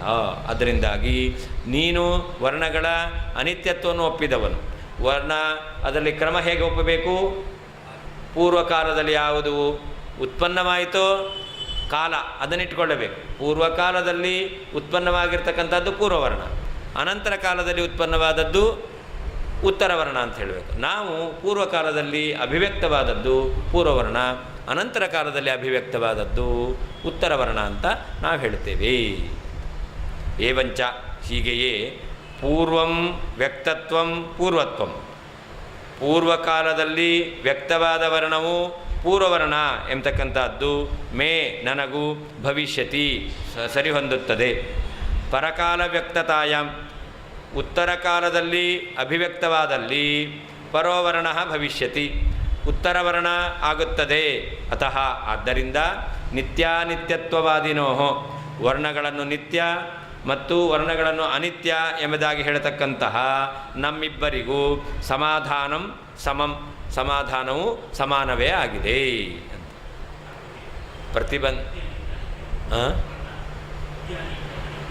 ಯಾರು? ನಾವು ವರ್ಣವನ್ನು ನಿತ್ಯ ಅಂತ ಹೇಳ್ತೇವೆ, ನಿತ್ಯಾನಿತ್ಯ ಅಲ್ಲ. ಅವರು ಅನಿತ್ಯ ಅಂತ ಹೇಳ್ತಾರೆ. ಹೀಗೆ ನಿತ್ಯಾನಿತ್ಯತ್ವವಾದೇನು ಅಂತಂದರೆ ನಿತ್ಯತ್ವವನ್ನು ಹೇಳ್ತಕ್ಕಂಥವ್ರು ನಾವು, ಅನಿತ್ಯತ್ವವನ್ನು ಹೇಳ್ತಕ್ಕಂಥವ್ರು ನೀವು ಅಂತ ಅರ್ಥ ಅಷ್ಟೇ ಹೊರತು ನಿತ್ಯಾನಿತ್ಯವನ್ನು ಹೇಳ್ತಕ್ಕಂಥವ್ರು ಅಂತ ಅರ್ಥ ಅಲ್ಲ.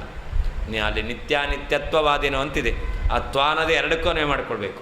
ನಿತ್ಯತ್ವವಾದಿ ಅನಿತ್ಯತ್ವವಾದಿ, ನಿತ್ಯತ್ವವಾದಿಗಳು ನಾವು, ಅನಿತ್ಯತ್ವವಾದಿಗಳು ನೀವು ಅಂತೀರಿ. ಪ್ರತಿಬಂಧ್ಯ ಲಬ್ಧಂ ಅರ್ಥಮಹ ಅಂತ ಈ ರೀತಿಯಾಗಿ ಹೇಳಿದ್ರಿಂದ ಪ್ರಾಪ್ತವಾದ ಅರ್ಥ ಏನು ಅದನ್ನು ಹೇಳ್ತಾ ಇದ್ದಾರೆ. ಏವಂಚ ಇತಿ ತಥಾಚ ವ್ಯಕ್ತತ್ವಂ ಉತ್ಪನ್ನತ್ವಂ ಇತ್ಯೇವ ಭೇದಃ ಅನ್ಯತ್ ಆವಯೋ ಸಮಾನಂ ಇತಿ ಭಾವಃ. ಅದು ನಾವು ವರ್ಣಗಳು ಅಭಿವ್ಯಕ್ತವಾಗುತ್ತೆ ಅಂತ ಹೇಳ್ತೇವೆ, ನೀವು ವರ್ಣಗಳು ಉತ್ಪನ್ನವಾಗುತ್ತೆ ಅಂತ ಹೇಳ್ತೀರಾ. ಅದನ್ನು ಮಾತ್ರ ಇಬ್ಬರಲ್ಲಿ ವೈಲಕ್ಷಣ್ಯ ಅಂತ ಕಾಣಬಹುದು. ಇದು ಬಿಟ್ಟು ಉಳಿದೆಲ್ಲ ಅಂಶಗಳು ಕೂಡ ಯಾವುದು ಮೊದಲು ಯಾವುದು ಉತ್ತರ ಅಂತ ಈ ರೀತಿಯಾಗಿರ್ತಕ್ಕಂತಹ ಏನು ಪ್ರಭೇದ ಇದೆ, ಕ್ರಮಗಳಿದೆ, ಇದನ್ನು ಒಪ್ಪಬೇಕು ಅಂತಂದರೆ ನಿಮಗೂ ನಮಗೂ ಅದರಲ್ಲಿ ಯಾವ ವ್ಯತ್ಯಾಸ ವೈಲಕ್ಷಣ್ಯ ಅಂತಕ್ಕಂಥದ್ದು ಇಲ್ಲವೇ ಇಲ್ಲ. ವ್ಯಕ್ತತ್ವಂ ಉತ್ಪನ್ನತ್ವಮೇವ ಉತ್ಪನ್ನತ್ವಂ ಇತ್ಯವ ಭೇದ. ನೀವು ವರ್ಣಗಳನ್ನು ಉತ್ಪನ್ನವಾಗಿದೆ ಅಂತ ಹೇಳ್ತೀರಾ, ನಾವು ವ್ಯಕ್ತವಾಗಿದೆ ಅಂತ ಹೇಳ್ತೇವೆ, ಇಷ್ಟೇ ಭೇದ. ಅನ್ಯತ್ ಅವಯೋಹ ಸಮಾನಂ. ಉಳಿದಿದ್ದೆಲ್ಲವೂ ಕೂಡ ವರ್ಣಗಳಲ್ಲಿರ್ತಕ್ಕಂಥ ಕ್ರಮ ಎಂಬತಕ್ಕಂಥದ್ದೇನಿದೆ ಅದೆಲ್ಲವೂ ಕೂಡ ಸಮಾನವೇ ಆಗಿದೆ ಅಂತ. ಯಥೇಶೋ ನಿತ್ಯಯ ಬುದ್ಧ್ಯ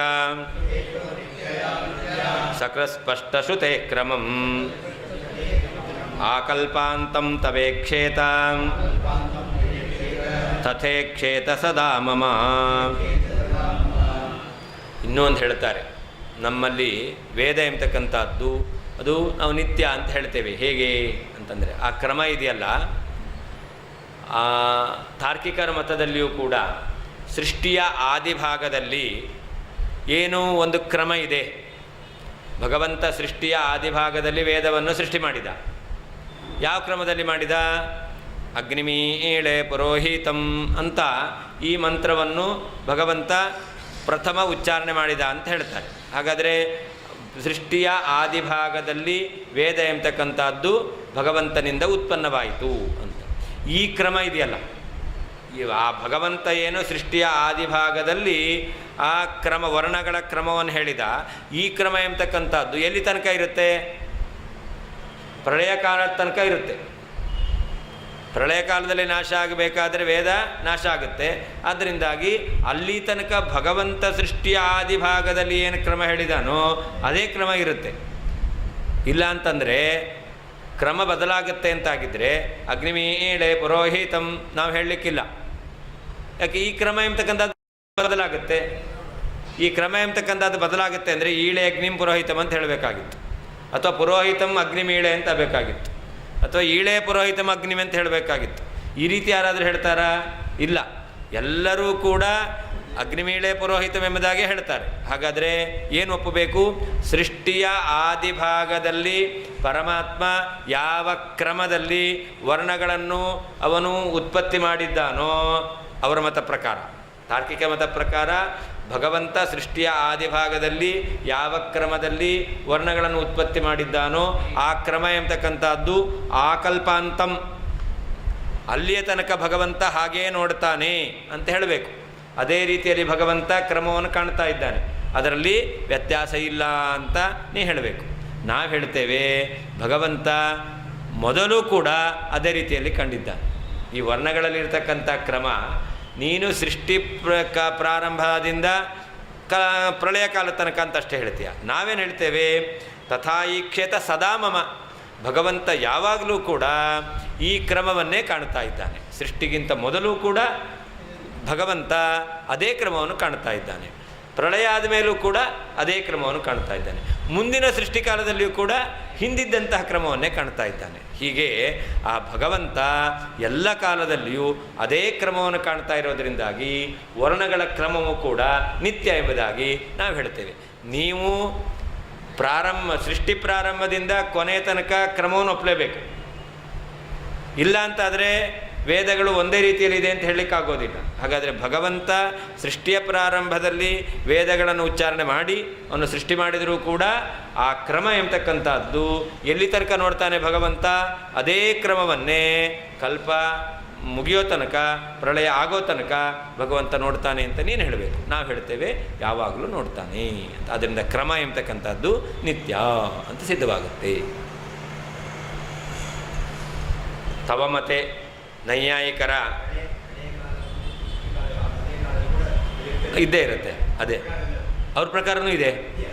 ಅವ್ರ ಪ್ರಕಾರನೂ ಕೂಡ ಅದನ್ನೇ ಹೇಳ್ತಾ ಇರೋದು. ಆಕಲ್ಪಾಂತಂ, ಪ್ರಳಯ ಕಾಲದ ತನಕ, ಮಹಾಪ್ರಳಯದ ತನಕ ಈ ಮಧ್ಯಕಾಲದಲ್ಲಿ ಭಗವಂತ ಪ್ರಾರಂಭದಲ್ಲಿ ಏನು ಕ್ರಮವನ್ನು ನೋಡಿದ್ದಾನೋ ಅದೇ ಕ್ರಮದಲ್ಲಿ ನೋಡ್ತಾ ಇದ್ದಾನೆ ಅಂತ ಅವರು ಒಪ್ಪಬೇಕು.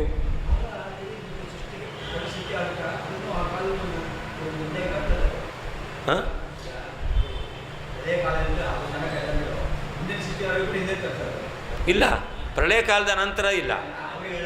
ಹಾಂ, ಪ್ರಳಯ ಕಾಲದಲ್ಲಿ ನಾಶ ಆಗೋಯ್ತು. ಹಾಂ, ಪ್ರಳಯ ಕಾಲದಲ್ಲೂ ಭಗವಂತ ಇದ್ದಾನೆ. ಭಗವಂತ ಆ ಹಿಂದಿನ ಕ್ರಮವನ್ನೇ ಪ್ರಳಯ ಕಾಲದಲ್ಲೂ ನೋಡ್ತಾ ಇದ್ದಾನೆ. ಮುಂದೆ ಸೃಷ್ಟಿಕಾಲದಲ್ಲಿ ಅದನ್ನೇ ಅಭಿವ್ಯಕ್ತ ಮಾಡ್ತಾ ಇದ್ದಾನೆ ಅಂತ ನಾವು ಹೇಳ್ತೇವೆ. ಹಾಂ, ಅವರಲ್ಲಿ ಹಾಂ, ಅದಕ್ಕೆ ಸದಾಮಮ ಅಂತ ನಮ್ದು ಹೇಳ್ತಾ ಇರೋದು.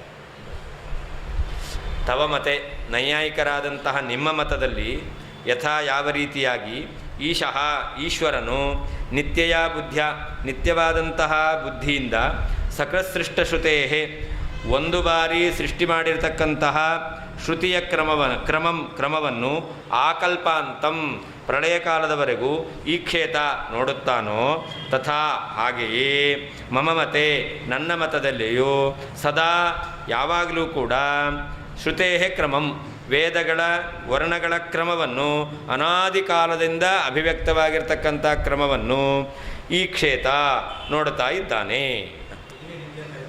ಹಾಂ, ನಮ್ಮ ಮತ ನಿತ್ಯ ಆಯಿತು. ಅವ್ರ ಮತ ಪ್ರಕಾರ ಮೊದಲು ಒಂದು ಬಾರಿ ಸೃಷ್ಟಿ ಅದು ಕೊನೆ ತನಕ ಇದೆ, ಮಧ್ಯದಲ್ಲಿ ಸೃಷ್ಟಿ ಮಾಡಲ್ಲ. ಅದು ಅವ್ರ ಮತ ಪ್ರಕಾರ.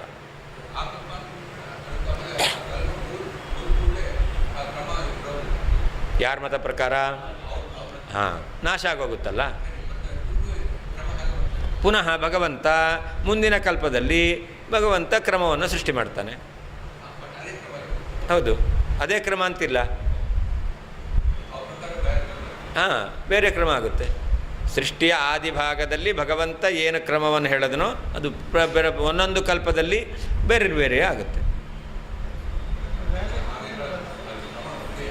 ನೀವು ನಮ್ಮ ಪ್ರಕಾರ ಹೇಳ್ತೀರಾ, ಅವ್ರ ಪ್ರಕಾರ ಹೇಳ್ತೀರಾ?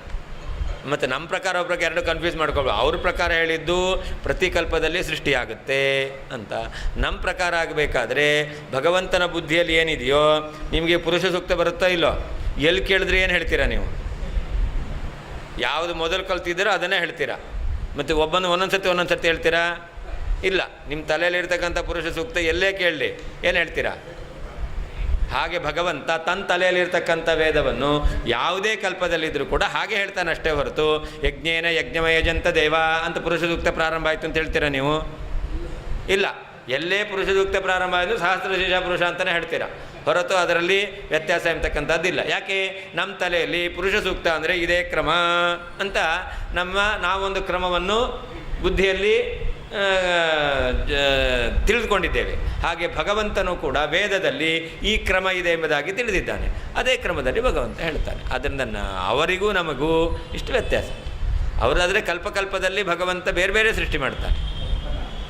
ನಮ್ಮಲ್ಲಿ ಆಗಬೇಕಾದ್ರೆ ಒಂದು ಬಾರಿ ಭಗವಂತ ಯಾವತ್ತೂ ಸೃಷ್ಟಿ ಮಾಡಿದ್ದೇ ಅಲ್ಲ, ಅವನ ತಲೆಯಲ್ಲಿದೆ. ಇದಂ ಪ್ರಥಮತೆಯ ಭಗವಂತ ಸೃಷ್ಟಿ ಮಾಡಿದ್ದು ಅಲ್ಲವೇ ಅಲ್ಲ. ಅದರಿಂದ ಭಗವಂತ ಮೊದಲು ಒಂದು ಬಾರಿ ಸೃಷ್ಟಿ ಮಾಡಿದ ಅದಕ್ಕೆ ಅನುಗುಣವಾಗಿ ಭಗವಂತ ಉಚ್ಚಾರಣೆ ಮಾಡ್ತಾ ಇದ್ದಾನೆ ಅಂತ ಹೇಳೋದೇ ಅಲ್ಲ. ನಮ್ಮಲ್ಲಿ ಅನಾದಿ ಕಾಲದಿಂದ ಹಾಗೆ ಇದೆ. ಇಷ್ಟು ವ್ಯತ್ಯಾಸ.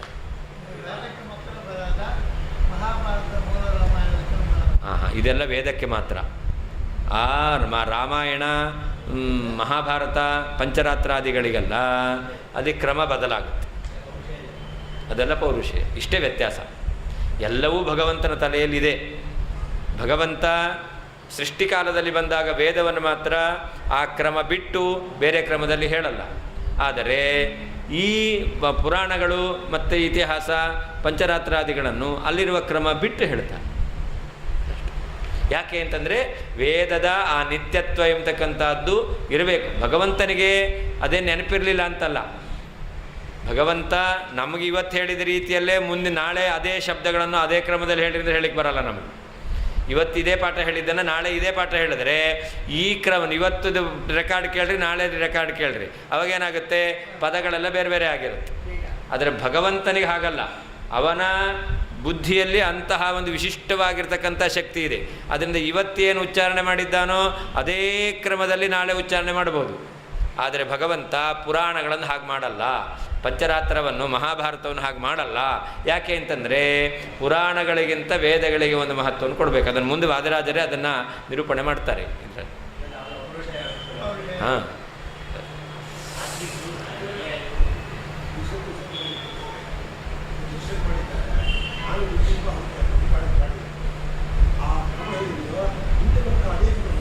ಹೌದು.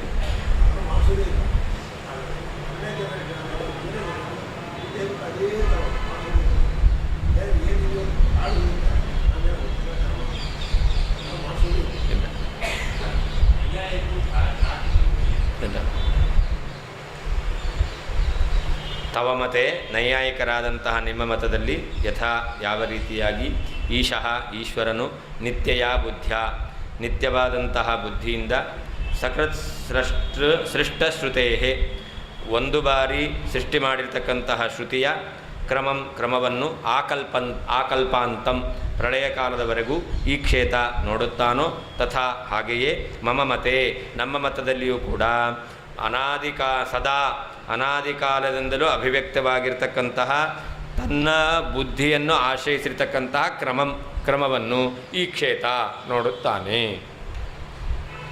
ನನು ಅನಾದಿ ಸೃಷ್ಟೌ ಅಪಿ ಈಶ್ವರ ಬುದ್ಧೌ ಸಹೈವ ವೈದಿಕ ಸಕಲವರ್ಣ ಉಕ್ತೌ ಕ್ರಮಸ್ಯೈವ ಅಯೋಗಾತ್ ಭಿನ್ನ ಭಿನ್ನ ಕಾಲೇಷು ಚ ವ್ಯಕ್ತೌ ಕ್ರಮಸ್ಯ ಕೃತಕತ್ವಂ ಅಪರಿಹಾರ್ಯಂ ಸ್ಯಾತ್ ಇತ್ಯಾಶಂಕಾಂ ಪ್ರತಿಬಂಧ್ಯ ಪರಿಹರತಿ ಯಥಾ ಇತಿ ಅಂತ. ಆದಿ ಸೃಷ್ಟಿಯಲ್ಲಿ ಭಗವಂತನ ಬುದ್ಧಿಯಲ್ಲಿ ಬುದ್ಧೌ ಸಹೈವ ವೈದಿಕ ಸಕಲ ವರ್ಣೋಕ್ತವು ವೇದದಲ್ಲಿರ್ತಕ್ಕಂತಹ ಏನೇನು ವರ್ಣಗಳಿದೆಯೋ ಅದೆಲ್ಲವನ್ನೂ ಕೂಡ ಒಟ್ಟಿಗೆ ಭಗವಂತ ಹೇಳಿದ್ದಾನೆ. ಭಗವಂತ ಸೃಷ್ಟಿಯ ಆದಿಭಾಗದಲ್ಲಿ ವರ್ಣಗಳನ್ನು ಒಟ್ಟಿಗೆ ಭಗವಂತ ಹೇಳಿದ್ದಾನೆ. ಒಟ್ಟಿಗೆ ಭಗವಂತ ಹೇಳಿದ್ದಾನೆ ಅಂತಾದರೆ ಆಗ ವರ್ಣಗಳಲ್ಲಿ ಕ್ರಮವನ್ನು ಹೇಳಲಿಕ್ಕೆ ಬರಲ್ಲ. ಸೃಷ್ಟಿಯ ಆದಿಭಾಗದಲ್ಲಿ ಭಗವಂತ ಸಹೈವ ಒಟ್ಟಿಗೇನೆ ಎಲ್ಲ ವರ್ಣಗಳನ್ನು ವೇದದಲ್ಲಿರ್ತಕ್ಕಂಥ ಸಕಲ ವರ್ಣಗಳನ್ನು ಕೂಡ ಭಗವಂತ ಹೇಳಿದ್ದಾನೆ. ಯಾವಾಗ? ಏಕಕಾಲದಲ್ಲಿ ಸಹೈವ ಒಟ್ಟಿಗೆ ಹೇಳಿದ್ದಾನೆ. ಹಾಗಾದರೆ ಒಟ್ಟಿಗೆ ಹೇಳಿದ್ದಾನೆ ಅಂತಂದಮೇಲೆ ಆಗ ಕ್ರಮವನ್ನು ಹೇಗೆ ಹೇಳ್ತೀರಾ ಅಂತ. ಕ್ರಮಸ್ಯೈವ ಅಯೋಗಾತ್ ಭಿನ್ನ ಭಿನ್ನ ಕಾಲೇಶು ಚ ವ್ಯಕ್ತೌ ಕ್ರಮಸ್ಯ ಕೃತಕತ್ವಂ ಅಪರಿಹಾರ್ಯ. ಬೇರೆ ಬೇರೆ ಕಾಲದಲ್ಲಿ ಭಗವಂತ ಹೇಳ್ದ ಅಂತಾದರೆ ಆವಾಗ ಆ ಕ್ರಮ ಎಂಬತಕ್ಕಂಥದ್ದು ಭಗವಂತ ಮಾಡಿದಂತೆ ಆಯಿತು. ಅಂದರೆ ಕ್ರಮದಲ್ಲಿ ಕೃತಕತ್ವ ಬಂತು, ನಿತ್ಯತ್ವ ಬರಲಿಲ್ಲ. ಈಗ ಆಕ್ಷೇಪ ಮಾಡ್ತಾ ಇದ್ದಾರೆ. ಭಗವಂತ ಪ್ರಳಯ ಕಾಲದಲ್ಲಿ ಪ್ರಳಯ ಕಾಲದಲ್ಲೆಲ್ಲ ಸೃಷ್ಟಿ ಆದಿಭಾಗದಲ್ಲಿ ಎಲ್ಲ ವರ್ಣಗಳನ್ನು ಏಕಕಾಲದಲ್ಲಿ ಹೇಳಿದ್ದಾನೆ ಅಂತಂದರೆ ಕ್ರಮ ಇಲ್ಲ ಅಂತಾಯಿತು. ಒಂದು ವೇಳೆ ಪರಮಾತ್ಮ ಒಂದು ವರ್ಣದ ಅನಂತರದಲ್ಲಿ ಒಂದು ವರ್ಣ ಹೇಳಿದ್ದಾನೆ ಅಂತಾದರೆ ಅವಾಗ ಅವನ ಬುದ್ಧಿಗೆ ಯಾವ ವರ್ಣ ಎಂಬತಕ್ಕಂಥದ್ದು ಮೊದಲು ತೋರುತ್ತೋ ಅದನ್ನು ಹೇಳ್ದ. ಹಾಗಾದರೆ ಕೃತಕ ಅಂತ ಆಯಿತು. 10 ಜನ ಕೂತಿದ್ದೀರಾ, ನಾನು ಮೊದಲು ನೀನು ಬಾ ಅಂತ ಕರಿತೇನೆ, ಆವಾಗ ನನ್ನ ಬುದ್ಧಿಗೆ ಅನುಗುಣವಾಗಿ ಕರೆದೆ. ಹಾಗಾದರೆ ಆ ಕ್ರಮ ಎಂಬತಕ್ಕಂಥದ್ದೇನಿದೆ ಅದು ಕೃತಕ ಆಯಿತು. ಇನ್ನೊಬ್ಬರನ್ನ ಕರೀರಿ ಅಂತ ಹೇಳಿದಾಗ ಅವನು ಬೇರೆ ರೀತಿ ಕರೀತಾನೆ. ಹಾಗಾದರೆ ನಾನು ಕರೆದ ಕ್ರಮದಲ್ಲೇ ಕರಿಬೇಕು ಅಂತಿಲ್ಲ. ಹಾಗಾದರೆ ಅದು ಬುದ್ಧಿಗೆ ಅನುಗುಣವಾಗಿರ್ತಕ್ಕಂತಹ ಕ್ರಮ ಅಂತಾದರೆ ಅದು ಕೃತಕ ಅಂತ ಆಯಿತು. ಹಾಗೆ ಪರಮಾತ್ಮ ವರ್ಣವನ್ನು ಒಂದರ ನಂತರ ಇನ್ನೊಂದು ವರ್ಣವನ್ನು ಉಚ್ಚಾರಣೆ ಮಾಡ್ತಾನೆ, ಅಭಿವ್ಯಕ್ತಿ ಮಾಡ್ತಾನೆ ಅಂತ ಹೇಳಿದ್ರೆ ಆವಾಗ ಕ್ರಮಗಳಲ್ಲಿ ಪುನಃ ಕೃತಕತ್ವವನ್ನು ಹೇಳಬೇಕಾಗುತ್ತೆ ಅಂತ ಆಕ್ಷೇಪ ಮಾಡಿಕೊಂಡು ಅದಕ್ಕೆ ಆದ್ದರಿಂದ ಇತಿ ಆಶಂಕ ಕೃತಕತ್ವಂ ಅಪರಿಹಾರ್ಯಂ ಸ್ಯಾದಿತ್ಯ ಆಶಂಕ. ಕೃತಕತ್ವ ವರ್ಣಕ್ರಮದಲ್ಲಿ ಕೃತಕ ಕ್ರಮ ಅಂತ ಆಗಬೇಕಾಗಿತ್ತು ಅನ್ನೋದನ್ನು ಅವರು ಪರಿಹಾರ ಮಾಡ್ತಾ ಇದ್ದಾರೆ. ಯಥೇಶ ಇತಿ ಸಕೃತ್ ಸೃಷ್ಟಶ್ರುತೆ ಸೃಷ್ಟಿಕಾಲೇ ಸಕೃತ್ ಸೃಷ್ಟಶ್ರುತೆ ಇತ್ಯರ್ಥ. ಅಲ್ಲಿ ಮೂಲದಲ್ಲಿ ಸಕೃತ್ ಸೃಷ್ಟಶ್ರುತೆ ಅಂತಿದೆ. ಏನರ್ಥ?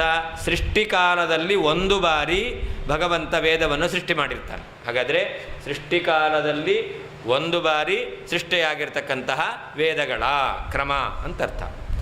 ಆಕಲ್ಪಾಂತಂ ಅಂತ. ಕಲ್ಪ ಅಂದರೆ ಪ್ರಳಯ ಕಾಲ ಬರುವ ತನಕ. ತ್ವನ್ಮತೆ ಕಲ್ಪಾಂತೆ ವೇದನಾಶಾತ್.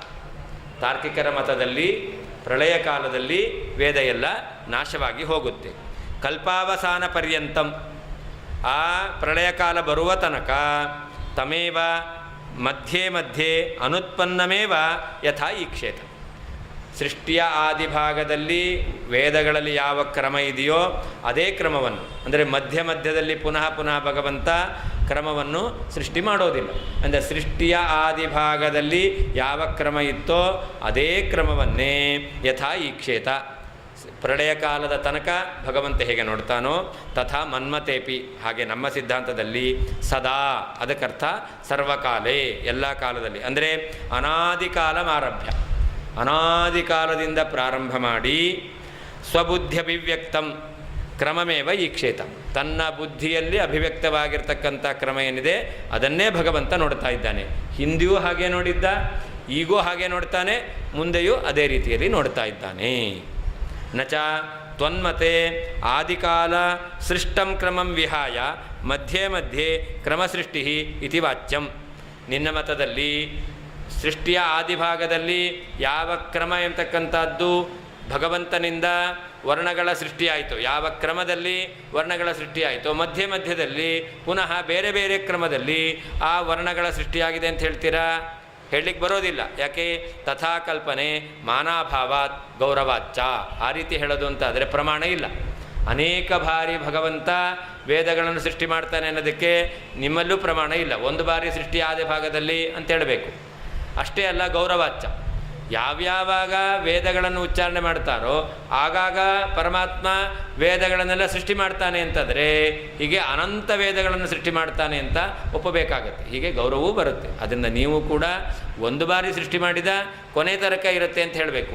ಮಧ್ಯ ಮಧ್ಯದಲ್ಲಿ ಸೃಷ್ಟಿ ಮಾಡ್ತಾನೆ ಅಂತ ನೀವು ಹೇಳಲಿಕ್ಕೆ ಬರಲ್ಲ. ಹಾಗೆ ನಾವು ಕೂಡ ಅನಾದಿ ಕಾಲದಿಂದ ಅನಂತ ಕಾಲದವರೆಗೆ ಅದೇ ತನ್ನ ಬುದ್ಧಿಯಲ್ಲಿ ಇರತಕ್ಕಂತಹ ವರ್ಣಗಳ ಕ್ರಮವನ್ನೇ ಭಗವಂತ ನೋಡ್ತಾ ಇದ್ದಾನೆ ಅಂತ ಹೇಳ್ತೇವೆ.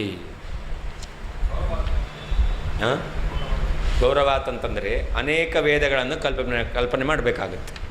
ಅನೇಕ ವೇದಗಳ ಕಲ್ಪನೆ ಎಂಬತಕ್ಕಂಥದ್ದೇ ಗೌರವ. ಗೌರವ ಇನ್ನೇನೆ ಗೌರವ ಕೊಡಿ ಅಂತ ಹೇಳ್ತಾ ಅದಲ್ಲ ಇದು. ಲಾಘವ ಗೌರವ ಅಂತ ಅದು ಒಂದು ದೋಷ. ಗೌರವ ಎಂಬತಕ್ಕಂಥದ್ದು ಅದು ಅದಲ್ಲ.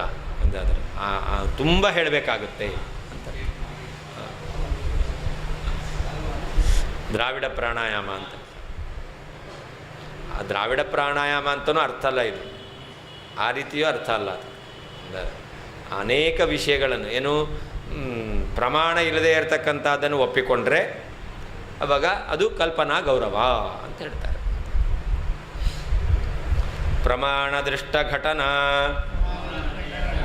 ಕಾರ್ಯಾನೈವ ಯಥಾಮತಿ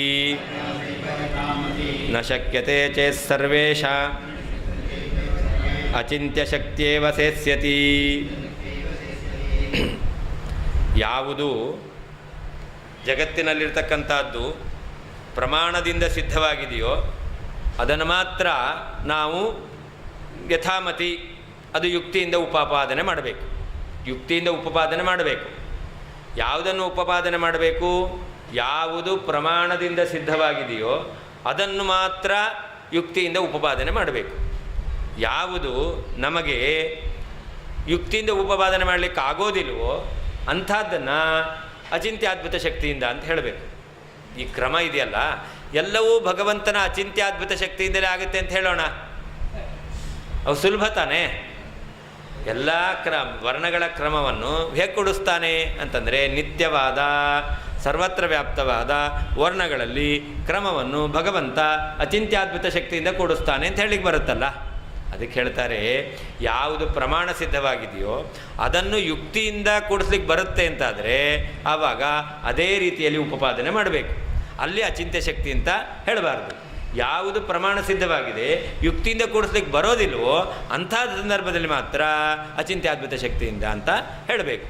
ಅದನ್ನು ಪ್ರಕೃತದಲ್ಲಿ ವರ್ಣಗಳು ನಿತ್ಯ, ವರ್ಣಗಳಲ್ಲಿ ಕ್ರಮ ಇದೆ, ವರ್ಣಗಳು ವ್ಯಾಪ್ತವಾಗಿದೆ ಎಂಬತಕ್ಕಂಥದ್ದನ್ನು ನಾವು ಇದು ಪ್ರಮಾಣ ಸಿದ್ಧವಾಗಿರ್ತಕ್ಕಂಥದ್ದನ್ನು ಯುಕ್ತಿಯಿಂದ ಕೂಡಿಸ್ಲಿಕ್ಕೆ ಬರ್ತಾ ಇದೆ. ಆದ್ದರಿಂದಾಗಿ ಭಗವಂತ ವರ್ಣಗಳಲ್ಲಿ ನಿತ್ಯವಾದ ವರ್ಣದಲ್ಲಿ ವ್ಯಾಪ್ತವಾದ ವರ್ಣದಲ್ಲಿ ಕ್ರಮವನ್ನು ಅಚಿಂತ್ಯ ಅದ್ಭುತ ಶಕ್ತಿಯಿಂದ ಭಗವಂತ ಕೂಡಿಸ್ತಾನೆ ಅಂತ ಹೇಳಬಾರದು. ಪ್ರಮಾಣ ಇದ್ದು ನಮಗೆ ಉಪಪಾದನೆ ಮಾಡಲಿಕ್ಕಾಗತ್ತೆ ಅಂತಂದರೆ ಅದೇ ರೀತಿಯಲ್ಲಿ ನಾವು ಒಪ್ಕೊಳ್ಬೇಕು. ಪ್ರಕೃತದಲ್ಲಿ ವರ್ಣಗಳಲ್ಲಿ ಕ್ರಮ ಎಂಬತಕ್ಕಂಥದ್ದನ್ನು ನಾವು ಯುಕ್ತಿಯಿಂದ ಒಪ್ಪಲಿಕ್ಕೆ ಬರ್ತಾ ಇದೆ. ಯಾವುದು ಗೌರವ?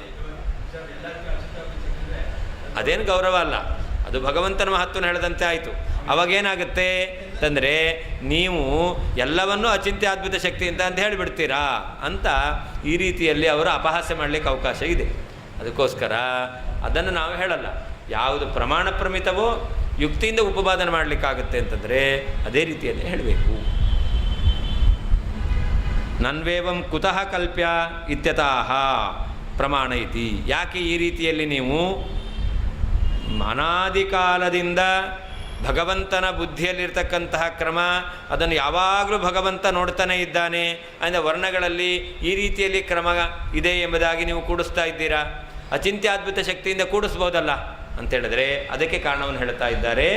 ಯಾವುದು ಪ್ರಮಾಣ ಪ್ರಮಿತವಾಗಿದ್ದು ಯುಕ್ತಿಯಿಂದ ಉಪಪಾದನೆ ಮಾಡಲಿಕ್ಕೆ ಸಾಧ್ಯ ಇದೆಯೋ ಅಂಥದ್ದನ್ನು ಅದೇ ರೀತಿಯಲ್ಲಿ ಉಪಪಾದನೆ ಮಾಡಬೇಕು. ಆದ್ದರಿಂದ ಸೃಷ್ಟಿಯ ಪ್ರಾರಂಭದಲ್ಲಿ ವೇದಗಳ ಉತ್ಪತ್ತಿ ಆಯಿತು ಅಂತ ಹೇಳುವ ನೀನು ಪ್ರಳಯ ಕಾಲದ ತನಕ ಒಂದೇ ರೀತಿಯಾಗಿರ್ತಕ್ಕಂತಹ ಆ ಕ್ರಮವನ್ನು ಭಗವಂತ ಕಾಣ್ತಾನೆ ಅಂತಂಗೆ ಹೇಳ್ತೀಯೋ, ಹಾಗೆ ನಾವು ಕೂಡ ಅನಾದಿ ಕಾಲದಿಂದ ಭಗವಂತ ವೇದಗಳಲ್ಲಿ ಒಂದೇ ಕ್ರಮವನ್ನು ಕಾಣ್ತಾ ಇದ್ದಾನೆ ಅಂತ ಈ ಯುಕ್ತಿಯಿಂದ ನಾವು ಉಪಪಾದನೆ ಮಾಡ್ತಾ ಇದ್ದೇವೆ.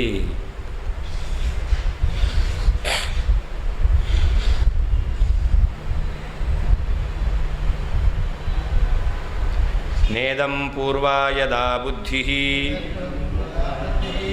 ಆದ್ಯಾನಾದಿರಧೀಶಿತು ತವ ಏವ ದ್ವಿತೀಯಾಪಿ ತತ ಏವ ದ್ವಿತೀಯಾಪಿ ನೇದಂ ಪೂರ್ವಬಲಾದ್ ಭವೇತ್. ಸರಿ, ಮೊದಲನೆಯ ವರ್ಣ ಎಂಬತಕ್ಕಂಥದ್ದಕ್ಕೆ ಕ್ರಮ ಇಲ್ಲ ಅಂತ ಹೇಳಿದಾಯಿತು. ಹಾಗಾದರೆ ಮೊದಲನೆಯ ವರ್ಣ ಅನಂತರದಲ್ಲಿ ಎರಡನೇ ವರ್ಣ ತಾನೆ. ಹಾಗಾದರೆ ಅದರ ಕ್ರಮ ಎಂಬತಕ್ಕಂಥದ್ದು ಅದು ಕೃತಕ ಅಂತ ಆಯಿತು. ಮೊದಲನೇ ವರ್ಣ ಎಂಬತಕ್ಕಂಥದ್ದಕ್ಕೆ ನೀವೇನು ಹೇಳಿದ್ರಿ, ಅದು ಅನಾದಿ ಅಂತ ಹೇಳ್ಕೊಂಡ್ರಿ.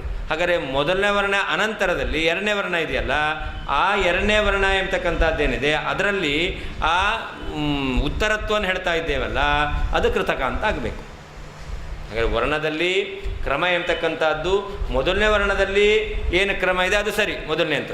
ಎರಡನೇ ವರ್ಣದಲ್ಲಿ ಅನಂತರದಲ್ಲಿ ಉಚ್ಚಾರಣೆ ಮಾಡಬೇಕಲ್ಲ. ಹಾಗಾದರೆ ಭಗವಂತ ತನ್ನ ಬುದ್ಧಿಯಲ್ಲಿ ಏನು ಕ್ರಮ ಎಂಬತಕ್ಕಂಥದ್ದು ತೋರ್ತೋ ಅದನ್ನು ಎರಡನೇ ವರ್ಣದಲ್ಲಿ ಭಗವಂತ ವಿವಕ್ಷೆ ಮಾಡಿದ್ದಾನೆ. ಆದ್ದರಿಂದಾಗಿ ಆ ಎರಡನೇ ವರ್ಣ ಕ್ರಮ ಎಂಬತಕ್ಕಂಥದ್ದು ಅದು ಕೃತಕ ಅಂತ ಆಯಿತು ಅಂತ ಪ್ರಶ್ನೆ ಮಾಡಿಕೊಂಡು ಅದಕ್ಕೆ ಉತ್ತರ ಕೊಡ್ತಾ ಇದ್ದಾರೆ. ಮೊದಲನೇ ಭಗವಂತನಿಂದ ಮಾಡಲ್ಪಟ್ಟದ್ದು, ಕೃತಕ ಅಂದರೆ ಮಾಡಲ್ಪಟ್ಟದ್ದು. ಅದಕ್ಕೆ ಅವರು ಉತ್ತರವನ್ನು ಕೊಡ್ತಾ ಇದ್ದಾರೆ.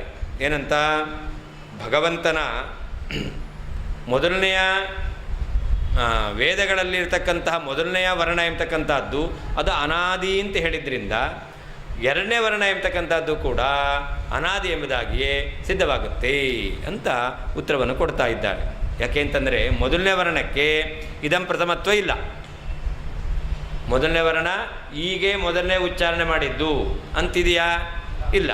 ಅಂದರೆ ಮೊದಲನೇ ವರ್ಣಕ್ಕೆ ಈಗ ಮೊದಲು ಉಚ್ಚಾರಣೆ ಮಾಡಿದ್ದು ಎಂಬತಕ್ಕಂಥದ್ದು ಇಲ್ಲ ಅಂತಾದರೆ ಎರಡನೇ ವರ್ಣಕ್ಕೂ ಕೂಡ ಈಗ ಮೊದಲು ಉಚ್ಚಾರಣೆ ಮಾಡಿದ್ದು ಎಂಬತಕ್ಕಂಥದ್ದು ಇರಲಿಕ್ಕೆ ಸಾಧ್ಯ ಇಲ್ಲ. ಈಗ ಅಗ್ನಿಮೀಳೆ ಅಂತಿದೆ, ಇದರಲ್ಲಿ ಅಕಾರ ಎಂಬತಕ್ಕಂಥದ್ದಕ್ಕೆ ಇದಂ ಪ್ರಥಮತೆಯ ಭಗವಂತನಿಂದ ಉಚ್ಚರಿತತ್ವ ಇಲ್ಲ ಅಂತಾದರೆ ಆವಾಗ ಗಕಾರಕ್ಕೂ ಕೂಡ ಇದಂ ಪ್ರಥಮತೆಯ ಭಗವಂತನಿಂದ ಉಚ್ಚರಿತತ್ವ ಎಂಬತಕ್ಕಂಥದ್ದು ಕೂಡಲ್ಲ. ಯಾಕೆ? ಭಗವಂತ ಉಚ್ಚಾರಣೆ ಮಾಡಿದ್ದು ಅಗ್ನಿ ಎಂಬತಕ್ಕಂಥ ಶಬ್ದ. ಅಗ್ನಿ ಎಂಬತಕ್ಕಂಥ ಶಬ್ದ ಎಂಬತಕ್ಕಂಥದ್ದು ಅದು ಭಗವಂತ ಅನಾದಿ ಕಾಲದಿಂದ ಅದೇ ರೀತಿಯಲ್ಲಿ ನೋಡ್ತಾ ಇದ್ದಾನೆ ಅಂತಾದರೆ ಹಾಗಾದರೆ ಆ ಕ್ರಮ ಎಂಬತಕ್ಕಂಥದ್ದು ಅದು ಯಾವಾಗಲೂ ಇದೆ ಅಂತಾಯಿತು. ಇಂದ ಮೊದಲನೇ ವರ್ಣದಲ್ಲಿ ಇದಂ ಪ್ರಥಮತ್ವ ಇಲ್ಲ ಅಂತಾದರೆ, ಇದೇ ಮೊದಲನೇ ಬಾರಿ ಅದು ಉಚ್ಚರಿತವಾದದ್ದು ಅಂತ ಇಲ್ಲ ಅಂತಾದರೆ, ಹಾಗೆ ಎರಡನೇ ವರ್ಣದಲ್ಲೂ ಕೂಡ ಇದೇ ಮೊದಲನೇ ಬಾರಿ ಉಚ್ಚರಿತವಾದದ್ದು ಎಂಬತಕ್ಕಂಥದ್ದು ಇರೋದಿಲ್ಲ. ಯಾಕೆ? ಅಗ್ನಿ ಎಂಬತಕ್ಕಂಥ ಶಬ್ದ ಎಂಬತಕ್ಕಂಥದ್ದು ಅದು ಅನಾದಿ ಕಾಲದಿಂದ ಇದೆ ಅಂತಾದರೆ ಮೊದಲನೇ ವರ್ಣವೂ ಇರಬೇಕು, ಅನಂತ ವರ್ಣವೂ ಕೂಡ ಇರಲೇಬೇಕು. ಅದರಿಂದಾಗಿ ಎರಡನೇ ವರ್ಣದಲ್ಲಿ ಆ ಕ್ರಮ ಎಂಬತಕ್ಕಂಥದ್ದು ಕೃತಕ ಅಂತ ಹೇಳಲಿಕ್ಕೆ ಬರೋದಿಲ್ಲ. ಇಲ್ಲ. ಯಾವಾಗ ಅಧೀಶಿತು ಸರ್ವನಿಯಾಮಕನಾದ ಪರಮಾತ್ಮನ ಆದ್ಯಾಬುದ್ಧಿ ಮೊದಲನೆಯ ಬುದ್ಧಿ ಎಂಬತಕ್ಕಂಥದ್ದು ಅಂದರೆ ಆದಿವರ್ಣ ವಿಷೇಕವಾಗಿರ್ತಕ್ಕಂತಹ ಬುದ್ಧಿ ಎಂಬತಕ್ಕಂಥದ್ದು ನೇದಂ ಪೂರ್ವ ಇದಂ ಪ್ರಥಮತೆಯ ಇರತಕ್ಕಂಥದ್ದಲ್ಲ, ಇದೇ ಮೊದಲು ಎಂಬುದಾಗಿ ಇಲ್ಲ. ಕಿಂತು ಅನಾದಿಹಿ ಅಂದರೆ ಅದು ಅನಾದಿಯೇ ಆಗಿದೆಯೋ ತಥೈವ ಬಲಾತ್ ಇದೇ ನ್ಯಾಯದಿಂದ ದ್ವಿತೀಯ ಅಪಿ ಎರಡನೆಯ ವರ್ಣವೂ ಕೂಡ ನೇದಂ ಪೂರ್ವ ಭವೇತ್ ಎರಡನೆಯದಾಗಿ ಇದೇ ಮೊದಲು ಉಚ್ಚಾರಣೆ ಮಾಡಿದೆ ಎಂಬತಕ್ಕಂಥದ್ದು ಕೂಡ ಇಲ್ಲವೇ ಇಲ್ಲ. ಯದಾ ಯಾವಾಗ ಅಧೀಶಿತು ಸರ್ವನಿಯಾಮಕನಾದ ಪರಮಾತ್ಮನ ಆದ್ಯಾಬುದ್ಧಿ ನೇದಂ ಪೂರ್ವ ಆದಿವರ್ಣ ವಿಷಯಕವಾಗಿರ್ತಕ್ಕಂತಹ ಪರಮಾತ್ಮನ ಬುದ್ಧಿ ಎಂಬತಕ್ಕಂಥದ್ದು ಇದೇ ಮೊದಲನೆಯದ್ದು ಎಂಬುದಾಗಿ ಹೇಳಲಿಕ್ಕೆ ಬರೋದಿಲ್ವೋ. ಕಿಂತು ಅನಾದಿ ಅನಾದಿ ಕಾಲದಿಂದ ಆ ರೀತಿಯ ಭಗವಂತನ ಪೂರ್ವವರ್ಣ ವಿಷಯಕವಾಗಿರ್ತಕ್ಕಂಥ ಬುದ್ಧಿ ಇದೆ ಅಂತ ಹೇಳ್ತೀರಾ ಅಂತಂದರೆ ತಥೈವ ಬಲಾತ್ ಅದೇ ನ್ಯಾಯದ ಬಲದಿಂದ ದ್ವಿತೀಯಾಪಿ ಎರಡನೆಯ ವರ್ಣವೂ ಕೂಡ ನೇದಂ ಪೂರ್ವ ಭವೇತ್. ಇದು ಎರಡನೆಯದಾಗಿ ಮೊದಲನೇ ಬಾರಿ ಉಚ್ಚರಿತವಾಗಿದೆ ಎಂಬತಕ್ಕಂಥದ್ದು ಕೂಡ ಹೇಳಲಿಕ್ಕೆ ಬರೋದಿಲ್ಲ. ಯದುಕ್ತಂ ಪೂರ್ವಬುದ್ಧಿಯ ಗ್ರಹಣತಃ ಪೂರ್ವಮಿತ್ಯಾದಿ ತತ್ರ ಪಶ್ಚಾದ್ಬುದ್ಧೇಃ ಉತ್ಪನ್ನತ್ವಾತ್ ತದಭಿವ್ಯಕ್ತ ಪಾಶ್ಚಾತ್ಯವರ್ಣಸ್ಯಾಪಿ ಉತ್ಪನ್ನತ್ವಂ ಕಥಂ ನಾಯಾಸ್ಯೆ ಇತಿ ವದಂತಂ ಪ್ರತ್ಯುಕ್ತೈವ ಪ್ರತಿಬಂಧಿ ತಥಾಪಿ ಸುಹೃದ್ಭಾವೇನ ವಿಚಾರಯಂತಂ ಪ್ರತಿ ವಸ್ತುತತ್ವಂ ಅಪಿ ಆಹ ನೇದಂ ಪೂರ್ವ ಇತಿ ಅಂತ. ಹಿಂದೆ ಯಾವುದು ಭಗವಂತನ ಬುದ್ಧಿಯಲ್ಲಿ ಮೊದಲು ವಿಷೀಕರಿಸಲ್ಪಟ್ಟಿದೆಯೋ ಅದು ಪೂರ್ವವರ್ಣ, ಯಾವುದು ಭಗವಂತನ ಬುದ್ಧಿಯಲ್ಲಿ ಅನಂತರದಲ್ಲಿ ವಿಷೀಕರಿಸಲ್ಪಟ್ಟಿದೆಯೋ ಅದು ಉತ್ತರವರ್ಣ ಎಂಬುದಾಗಿ ಉತ್ತರವನ್ನು ಹಿಂದೆ ಹೇಳಿ ಆಯಿತು. ಆದರೂ ಕೂಡ ಈ ವರ್ಣಗಳಲ್ಲಿ ದ್ವಿತೀಯ ವರ್ಣ ಎಂಬತಕ್ಕಂಥದ್ದು ಅದರಲ್ಲಿ ಕೃತಕತ್ವ ಎಂಬತಕ್ಕಂಥದ್ದು ಬರಬೇಕಾಗಿತ್ತಲ್ಲ ಅಂತ ಯಾರು ಸುಹೃದ್ಭಾವೇನ ಮೈತ್ರಿ ಭಾವದಿಂದ ಪ್ರಶ್ನೆ ಮಾಡ್ತಾ ಇದ್ದಾನೋ ಅವನಿಗೆ ಉತ್ತರವನ್ನು ಕೊಡ್ತಾ ಇದ್ದಾರೆ. ಏನಂತ? ನೇದಂ ಪೂರ್ವ ಇತಿ ಅಂತ. ಹಾಂ, ನೀವು ಕೇಳ್ತೀರಲ್ಲ ಪ್ರಶ್ನೆ, ನೀವು ಕೇಳೋದೇನು ಪ್ರಶ್ನೆ? ನನ್ನ ಬಾಯಿ ಮುಚ್ಚಿಸ್ಬೇಕು ಅಂತ ಕೇಳ್ತೀರೋ, ತಿಳ್ಕೊಳ್ಬೇಕು ಅಂತ ಕೇಳ್ತೀರೋ? ಹಾಂ ಹಾಂ, ಅದೇನೇ ಮೈತ್ರಿ ಭಾವ. ಆದ್ಯ ಅಂತಿದೆ ಅಲ್ಲಿ, ಅದಕ್ಕೆ ಅರ್ಥ ಬರೀತಾರೆ ಆದಿವರ್ಣ ವಿಷಯಿಕ ಅಂತ. ಆದ್ಯ ಬುದ್ಧಿ ಅಂದರೆ ಮೊದಲನೇ ವರ್ಣ ವಿಷಯಕವಾಗಿರ್ತಕ್ಕಂತಹ. ತಥಯೇವ ಅಂತಿದೆ, ಅದಕ್ಕರ್ಥ ಈಶಬುದ್ಧಿತ್ವಾದೇವ ಅಂತ. ಭಗವಂತನ ಬುದ್ಧಿಗೆ ವಿಷಯವಾದ್ರಿಂದಲೇ ನೇದಂ ಪೂರ್ವ ಇತಿ ಸಂಬಂಧ. ದ್ವಿತೀಯ ವರ್ಣವು ಕೂಡ ಇದಂ ಪ್ರಥಮತೆಯ ಅದು ದ್ವಿತೀಯ ವರ್ಣ ಅಂತ ಹೇಳಲಿಕ್ಕೆ ಬರೋದಿಲ್ಲ. ದ್ವಿತೀಯಾಪಿ ದ್ವಿತೀಯವರ್ಣ ವಿಷಯಿಕಾಪಿ ತಥಯೇವ ಪೂರ್ವವರ್ಣಸ್ಯ ಅನಾದಿತ್ವಾದೇವ ಇತ್ಯಾವೃತ್ಯ ಯೋಚ್ಯಂ ಅಂತ. ಅಲ್ಲಿ ಯದಾ ಪೂರ್ವಾಬುದ್ಧಿ ನ ಆದ್ಯ ಅನಾದಿ, ಹೇಗೆ ಪರಮಾತ್ಮನ ಆದಿವರ್ಣ ವಿಷಯಕವಾಗಿರ್ತಕ್ಕಂಥ ಬುದ್ಧಿ ಎಂಬತಕ್ಕಂಥದ್ದು ಅದು ನೇದಂ ಪೂರ್ವ ಎಂಬುದಾಗಿ ಇದಂ ಪ್ರಥಮತೆಯ ಉಚ್ಚರಿತವಾದದ್ದು ಅಲ್ಲವೋ, ಹಾಗೇ ದ್ವಿತೀಯಾಪಿ ನೇದಂ ಪೂರ್ವ ಇದಂ ಪ್ರಥಮತೆಯ ಉಚ್ಚರಿತವಾದದ್ದಲ್ಲ ಎಂಬುದಾಗಿ ಅನ್ವಯ ಮಾಡಿಕೊಳ್ಬೇಕು. ನೇದಂ ಪೂರ್ವ ಅದಕ್ಕರ್ಥ ಅನಾದಿ ಇತಿ ಯಾವತ್ತು ಇದೇ ಮೊದಲನೇದಲ್ಲ ಅಂದರೆ ಏನರ್ಥ? ಅನಾದಿ ಕಾಲದಿಂದ ಇದೆ. ಅನಾದೇ ಪೃಷ್ಠಲಗ್ನಸ್ಯ ಅಪ್ಯನಾದಿತ್ವಂ ಹಿ ಯುಕ್ತಿಮತ್ ಯಾವದ್ಯಾವದ್ ಗಜೋ ಗಚ್ಚೇತ್ ತಾವತ್ ಪುಚ್ಛಂಚ ಗಚ್ಚತಿ. ಅನಾದಿಯಾಗಿರ್ತಕ್ಕಂತಹ ಮೊದಲನೆಯ ವರ್ಣ, ಅನಾದಿಯಾಗಿರ್ತಕ್ಕಂಥ ದ್ವಿತೀಯ ವರ್ಣ, ಈ ಕ್ರಮ ಎಂಬತಕ್ಕಂಥದ್ದು ಇದೆಯಲ್ಲ, ಇದು ಯಾವತ್ತೂ ಕೂಡ ಒಂದು ವರ್ಣಕ್ಕೆ ಅನಾದಿತ್ವವನ್ನು ಹೇಳಿದ ಮೇಲೆ ಮುಂದಿನ ವರ್ಣಗಳ ಕ್ರಮವು ಕೂಡ ಅನಾದಿ ಅಂತಲೇ ಹೇಳಬೇಕು ಅನ್ನೋದಕ್ಕೊಂದು ಉದಾಹರಣೆ ಕೊಡ್ತಾರೆ. ಈಗ ಆನೆ, ಅದರ ಸೊಂಡಿಲು, ಅದರ ಬಾಲ ಅಂತಿದೆ. ಆನೆ ಎಲ್ಲೆಲ್ಲಿ ಹೋಗುತ್ತೋ ಅದರ ಬಾಲ ಎಂಬತಕ್ಕಂಥದ್ದು ಅಲ್ಲಲ್ಲಿ ಹೋಗುತ್ತೆ. ಅಲ್ಲಿ ಕ್ರಮ ಇದೆಯೋ ಇಲ್ಲೋ? ಆನೆಯ ದೇಹ, ಆನೆಯ ಬಾಲ ಅಂತ ಕ್ರಮ ಇದೆಯೋ ಇಲ್ಲೋ? ಕ್ರಮ ಇದೆ. ಆದರೆ ಆ ಕ್ರಮ ಅದು ಒಂದು ಕಡೆ ನಿಂತು ಹೋಗುತ್ತೆ ಅಂತಿದೆಯಾ? ಇಲ್ಲವೇ ಇಲ್ಲ. ಆನೆ ಎಲ್ಲೆಲ್ಲಿ ಹೋಗುತ್ತೋ ಅಲ್ಲಿ ಎಲ್ಲ ಕಡೆಯಲ್ಲೂ ಕೂಡ ಆನೆಯ ಬಾಲ ಎಂಬತಕ್ಕಂಥದ್ದು ಹೋಗ್ತಾನೆ ಇರುತ್ತೆ. ಹಾಗಾದರೆ ಎಲ್ಲೆಲ್ಲಿ ಮೊದಲನೇ ವರ್ಣ ಅಂತ ಹೇಳ್ತೀರೋ ಅಲ್ಲೆಲ್ಲ ಕಡೆಯಲ್ಲಿ ಎರಡನೇ ವರ್ಣ ಎಂಬತಕ್ಕಂಥದ್ದು ಇರಲೇಬೇಕು.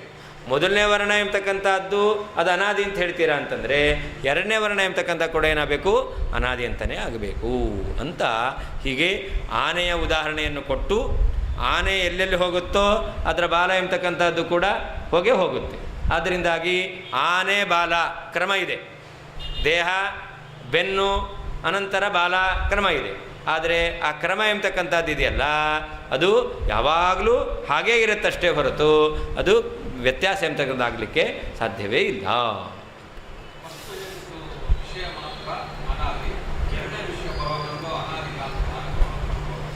ಅದೇ ಹಾಗೆ ಹೇಳಿದ್ರೆ ಅಲ್ಲ, ಎರಡನೇ ವಿಷಯ ವರ್ಣವೂ ಕೂಡ ಅನಾದಿಯೇ ಅಂತ ಹೇಳ್ತಾ ಇದ್ದಾರೆ. ಮೊದಲನೇ ವರ್ಣ ಮಾತ್ರ ಅನಾದಿ ಅಲ್ಲ, ಎರಡನೇ ವರ್ಣವೂ ಕೂಡ ಅನಾದಿಯೇ. ಅದು ನಿನ್ನೆ ಬಂದಿದ್ರೆ ಅರ್ಥ ಆಗ್ತಿತ್ತು. ಅದೇನು ಅಂದರೆ ವೇದಗಳಿದೆಯಲ್ಲ, ವೇದಗಳು ನಿತ್ಯ ಅಂತ ಹೇಳ್ತಾರೆ. ವೇದ ಅಂದ್ರೇನು? ವೇದ ಅಂದ್ರೇನು? ವೇದ ಅಂದ್ರೇನು?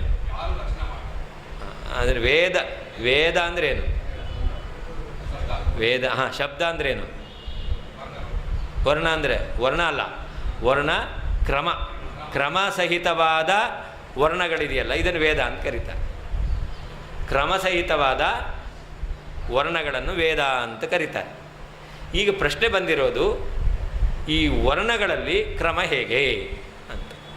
ಯಾಕೆ ವರ್ಣ ಅದು ವ್ಯಾಪ್ತ, ವರ್ಣ ನಿತ್ಯ. ಎಲ್ಲ ವರ್ಣಗಳೂ ನಿತ್ಯ, ಎಲ್ಲ ವರ್ಣಗಳು ವ್ಯಾಪ್ತ. ವ್ಯಾಪ್ತವಾದ ನಿತ್ಯವಾದ ವರ್ಣಗಳಲ್ಲಿ ಕ್ರಮ ಹೇಗೆ ಅಂತ ಪ್ರಶ್ನೆ. ಇದು ಪ್ರಶ್ನೆ. ಇದಕ್ಕೆ ಉತ್ತರವನ್ನು ಕೊಟ್ಕೊಂಡು ಬರ್ತಾ ಇದ್ದಾರೆ. ವೇದ ವರ್ಣ ಸಮುದಾಯ ನಿತ್ಯ, ವರ್ಣ ಸಮುದಾಯ ವ್ಯಾಪ್ತ. ಆದರೂ ಕೂಡ ಭಗವಂತನ ಬುದ್ಧಿಯಲ್ಲಿ ಯಾವುದು ಮೊದಲು ಈ ವರ್ಣ ಎಂಬುದಾಗಿ ಭಗವಂತ ಗ್ರಹಣ ಮಾಡಿದ್ದಾನೋ ಅದನ್ನು ವರ್ಣದಲ್ಲಿ ಕ್ರಮ ಇಲ್ಲದಿದ್ದರೂ ಕೂಡ, ಈಗ ಇಷ್ಟು ಜನ ಬಂದಿದ್ದೀರಾ, ಇಷ್ಟು ಜನರಲ್ಲಿ ನೀವು ಮೊದಲು ಬನ್ನಿ ಅಂತ ಹೇಳ್ತಾನೆ. ಹಾಗಾದರೆ ಇವರು ಮೊದಲು. ಯಾಕೆ ಮೊದಲು ಅಂತಂದರೆ ಇವರು ಮೊದಲೇ ಬಂದಿರಬೇಕು, ಎಲ್ಲ ಒಟ್ಟಿಗೆ ಬಂದಿದ್ದು, ಎಲ್ಲರೂ ಒಟ್ಟಿಗೆ ಬಂದದ್ದು. ಆದರೂ ಕೂಡ ಇವರನ್ನು ಮೊದಲು ಬನ್ನಿ ಅಂತ ಕರೆದೆ ನಾನು. ಅದು ಯಾಕೆ? ನನ್ನ ಬುದ್ಧಿಗೆ ಇವರಿಗೆ ಮೊದಲ ಕರಿಬೇಕು ಅಂತ ಅನ್ನಿಸ್ತು. ಹೀಗೆ ವರ್ಣಗಳು ಎಲ್ಲವೂ ಕೂಡ ಎಲ್ಲ ಕಡೆಯಲ್ಲಿದೆ, ಅದು ನಿತ್ಯವೂ ಆಗಿದೆ.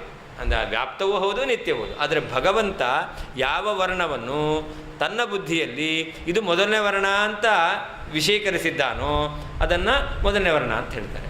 ಯಾವ ವರ್ಣವನ್ನು ಎರಡನೇ ವರ್ಣ ಅಂತ ಭಗವಂತ ವಿಷಯೀಕರಿಸಿದ್ದಾನೋ ಬುದ್ಧಿಯಲ್ಲಿ ಅದನ್ನು ಎರಡನೇ ವರ್ಣ ಅಂತ ಹೇಳ್ತಾರೆ. ಅದರಿಂದಾಗಿ ಎಲ್ಲ ವರ್ಣಗಳು ಎಲ್ಲ ಕಡೆಯಲ್ಲಿದೆ. ಭಗವಂತನ ಬುದ್ಧಿ ಎಂಬತಕ್ಕಂಥ ಉಪಾಧಿ ನಿಮಿತ್ತ ಇದನ್ನಿಟ್ಟುಕೊಂಡು ವರ್ಣಗಳಲ್ಲಿ ಕ್ರಮ ಅಂತ ಹೇಳ್ತೇವೆ.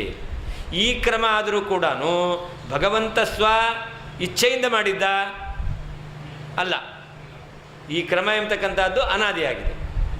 ಇದಕ್ಕೆ ಪುನಃ ಅನಾದಿಯಾಗಿರ್ತಕ್ಕಂಥ ಕ್ರಮ ಅದು ಭಗವಂತನ ಬುದ್ಧಿಯಿಂದ ಅಂತ ಹೇಳ್ತೀರಾ? ಹಾಗಾದರೆ ಭಗವಂತನ ಬುದ್ಧಿಯಧೀನ ಅನಾದಿಯಾದ ವರ್ಣಕ್ರಮಕ್ಕೆ ಹೇಗೆ ಹೇಳ್ತೀರಾ ಅಂತ ಪ್ರಶ್ನೆ ಬರುತ್ತೆ. ಅದಕ್ಕೆ ಉತ್ತರ ಕೊಟ್ಟರು. ಅನಾದಿಯಾದದ್ದಕ್ಕೂ ಕೂಡ ಅನಾದಿಯಾಗಿರ್ತಕ್ಕಂಥ ನಿಮಿತ್ತ ಇದೆ ಅಂತ. ಸಂಸಾರ ಅನಾದಿ, ಅನಾದಿಯಾದ ಸಂಸಾರಕ್ಕೆ ಯಾವುದು ಕಾರಣ?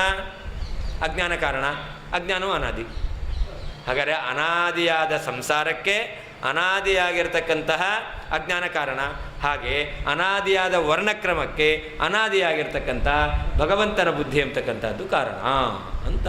ಹೀಗೆ ವರ್ಣಗಳು ನಿತ್ಯವಾದರೂ ವ್ಯಾಪ್ತವಾದರೂ ಕ್ರಮ ಎಂಬತಕ್ಕಂಥದ್ದು ಅಲ್ಲಿ ಒಪ್ಪಬೇಕು ಎಂಬತಕ್ಕಂಥ ವಿಚಾರ ಬಂದಿರೋದು. ಅದನ್ನು ಹೇಳ್ತಾ ಇದ್ದಾರೆ.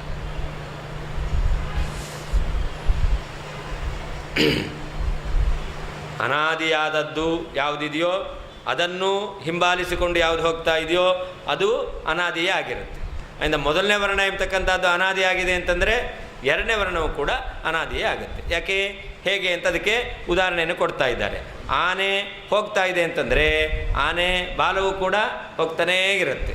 ಅಂದರೆ ಎಲ್ಲಿ ಎಲ್ಲಿ ತನಕ ಆನೆ ಹೋಗುತ್ತೋ ಅಲ್ಲಿ ತನಕ ಆನೆ ಬಾಲವೂ ಹೋಗುತ್ತೆ. ಹಾಗೆ ಎಲ್ಲಿ ಎಲ್ಲಿ ತನಕ ನೀವು ಮೊದಲನೇ ವರ್ಣ ಎಂಬ ಅನಾದಿ ಅಂತ ಹೇಳ್ತೀರೋ ಅಲ್ಲಿ ತನಕ ಎರಡನೇ ವರ್ಣವೂ ಕೂಡ ಅನಾದಿಯೇ ಆಗಿರುತ್ತೆ, ಮೂರನೇ ವರ್ಣವೂ ಕೂಡ ಅನಾದಿಯೇ ಆಗಿರುತ್ತೆ. ಕೈಮುತ್ತಿನ ಏನು ಅಲ್ಲಿ ಬರಬೇಕು ಅಂದಿಲ್ಲ, ಅಲ್ಲಿ ಹೇಗೋ ಹಾಗೆ.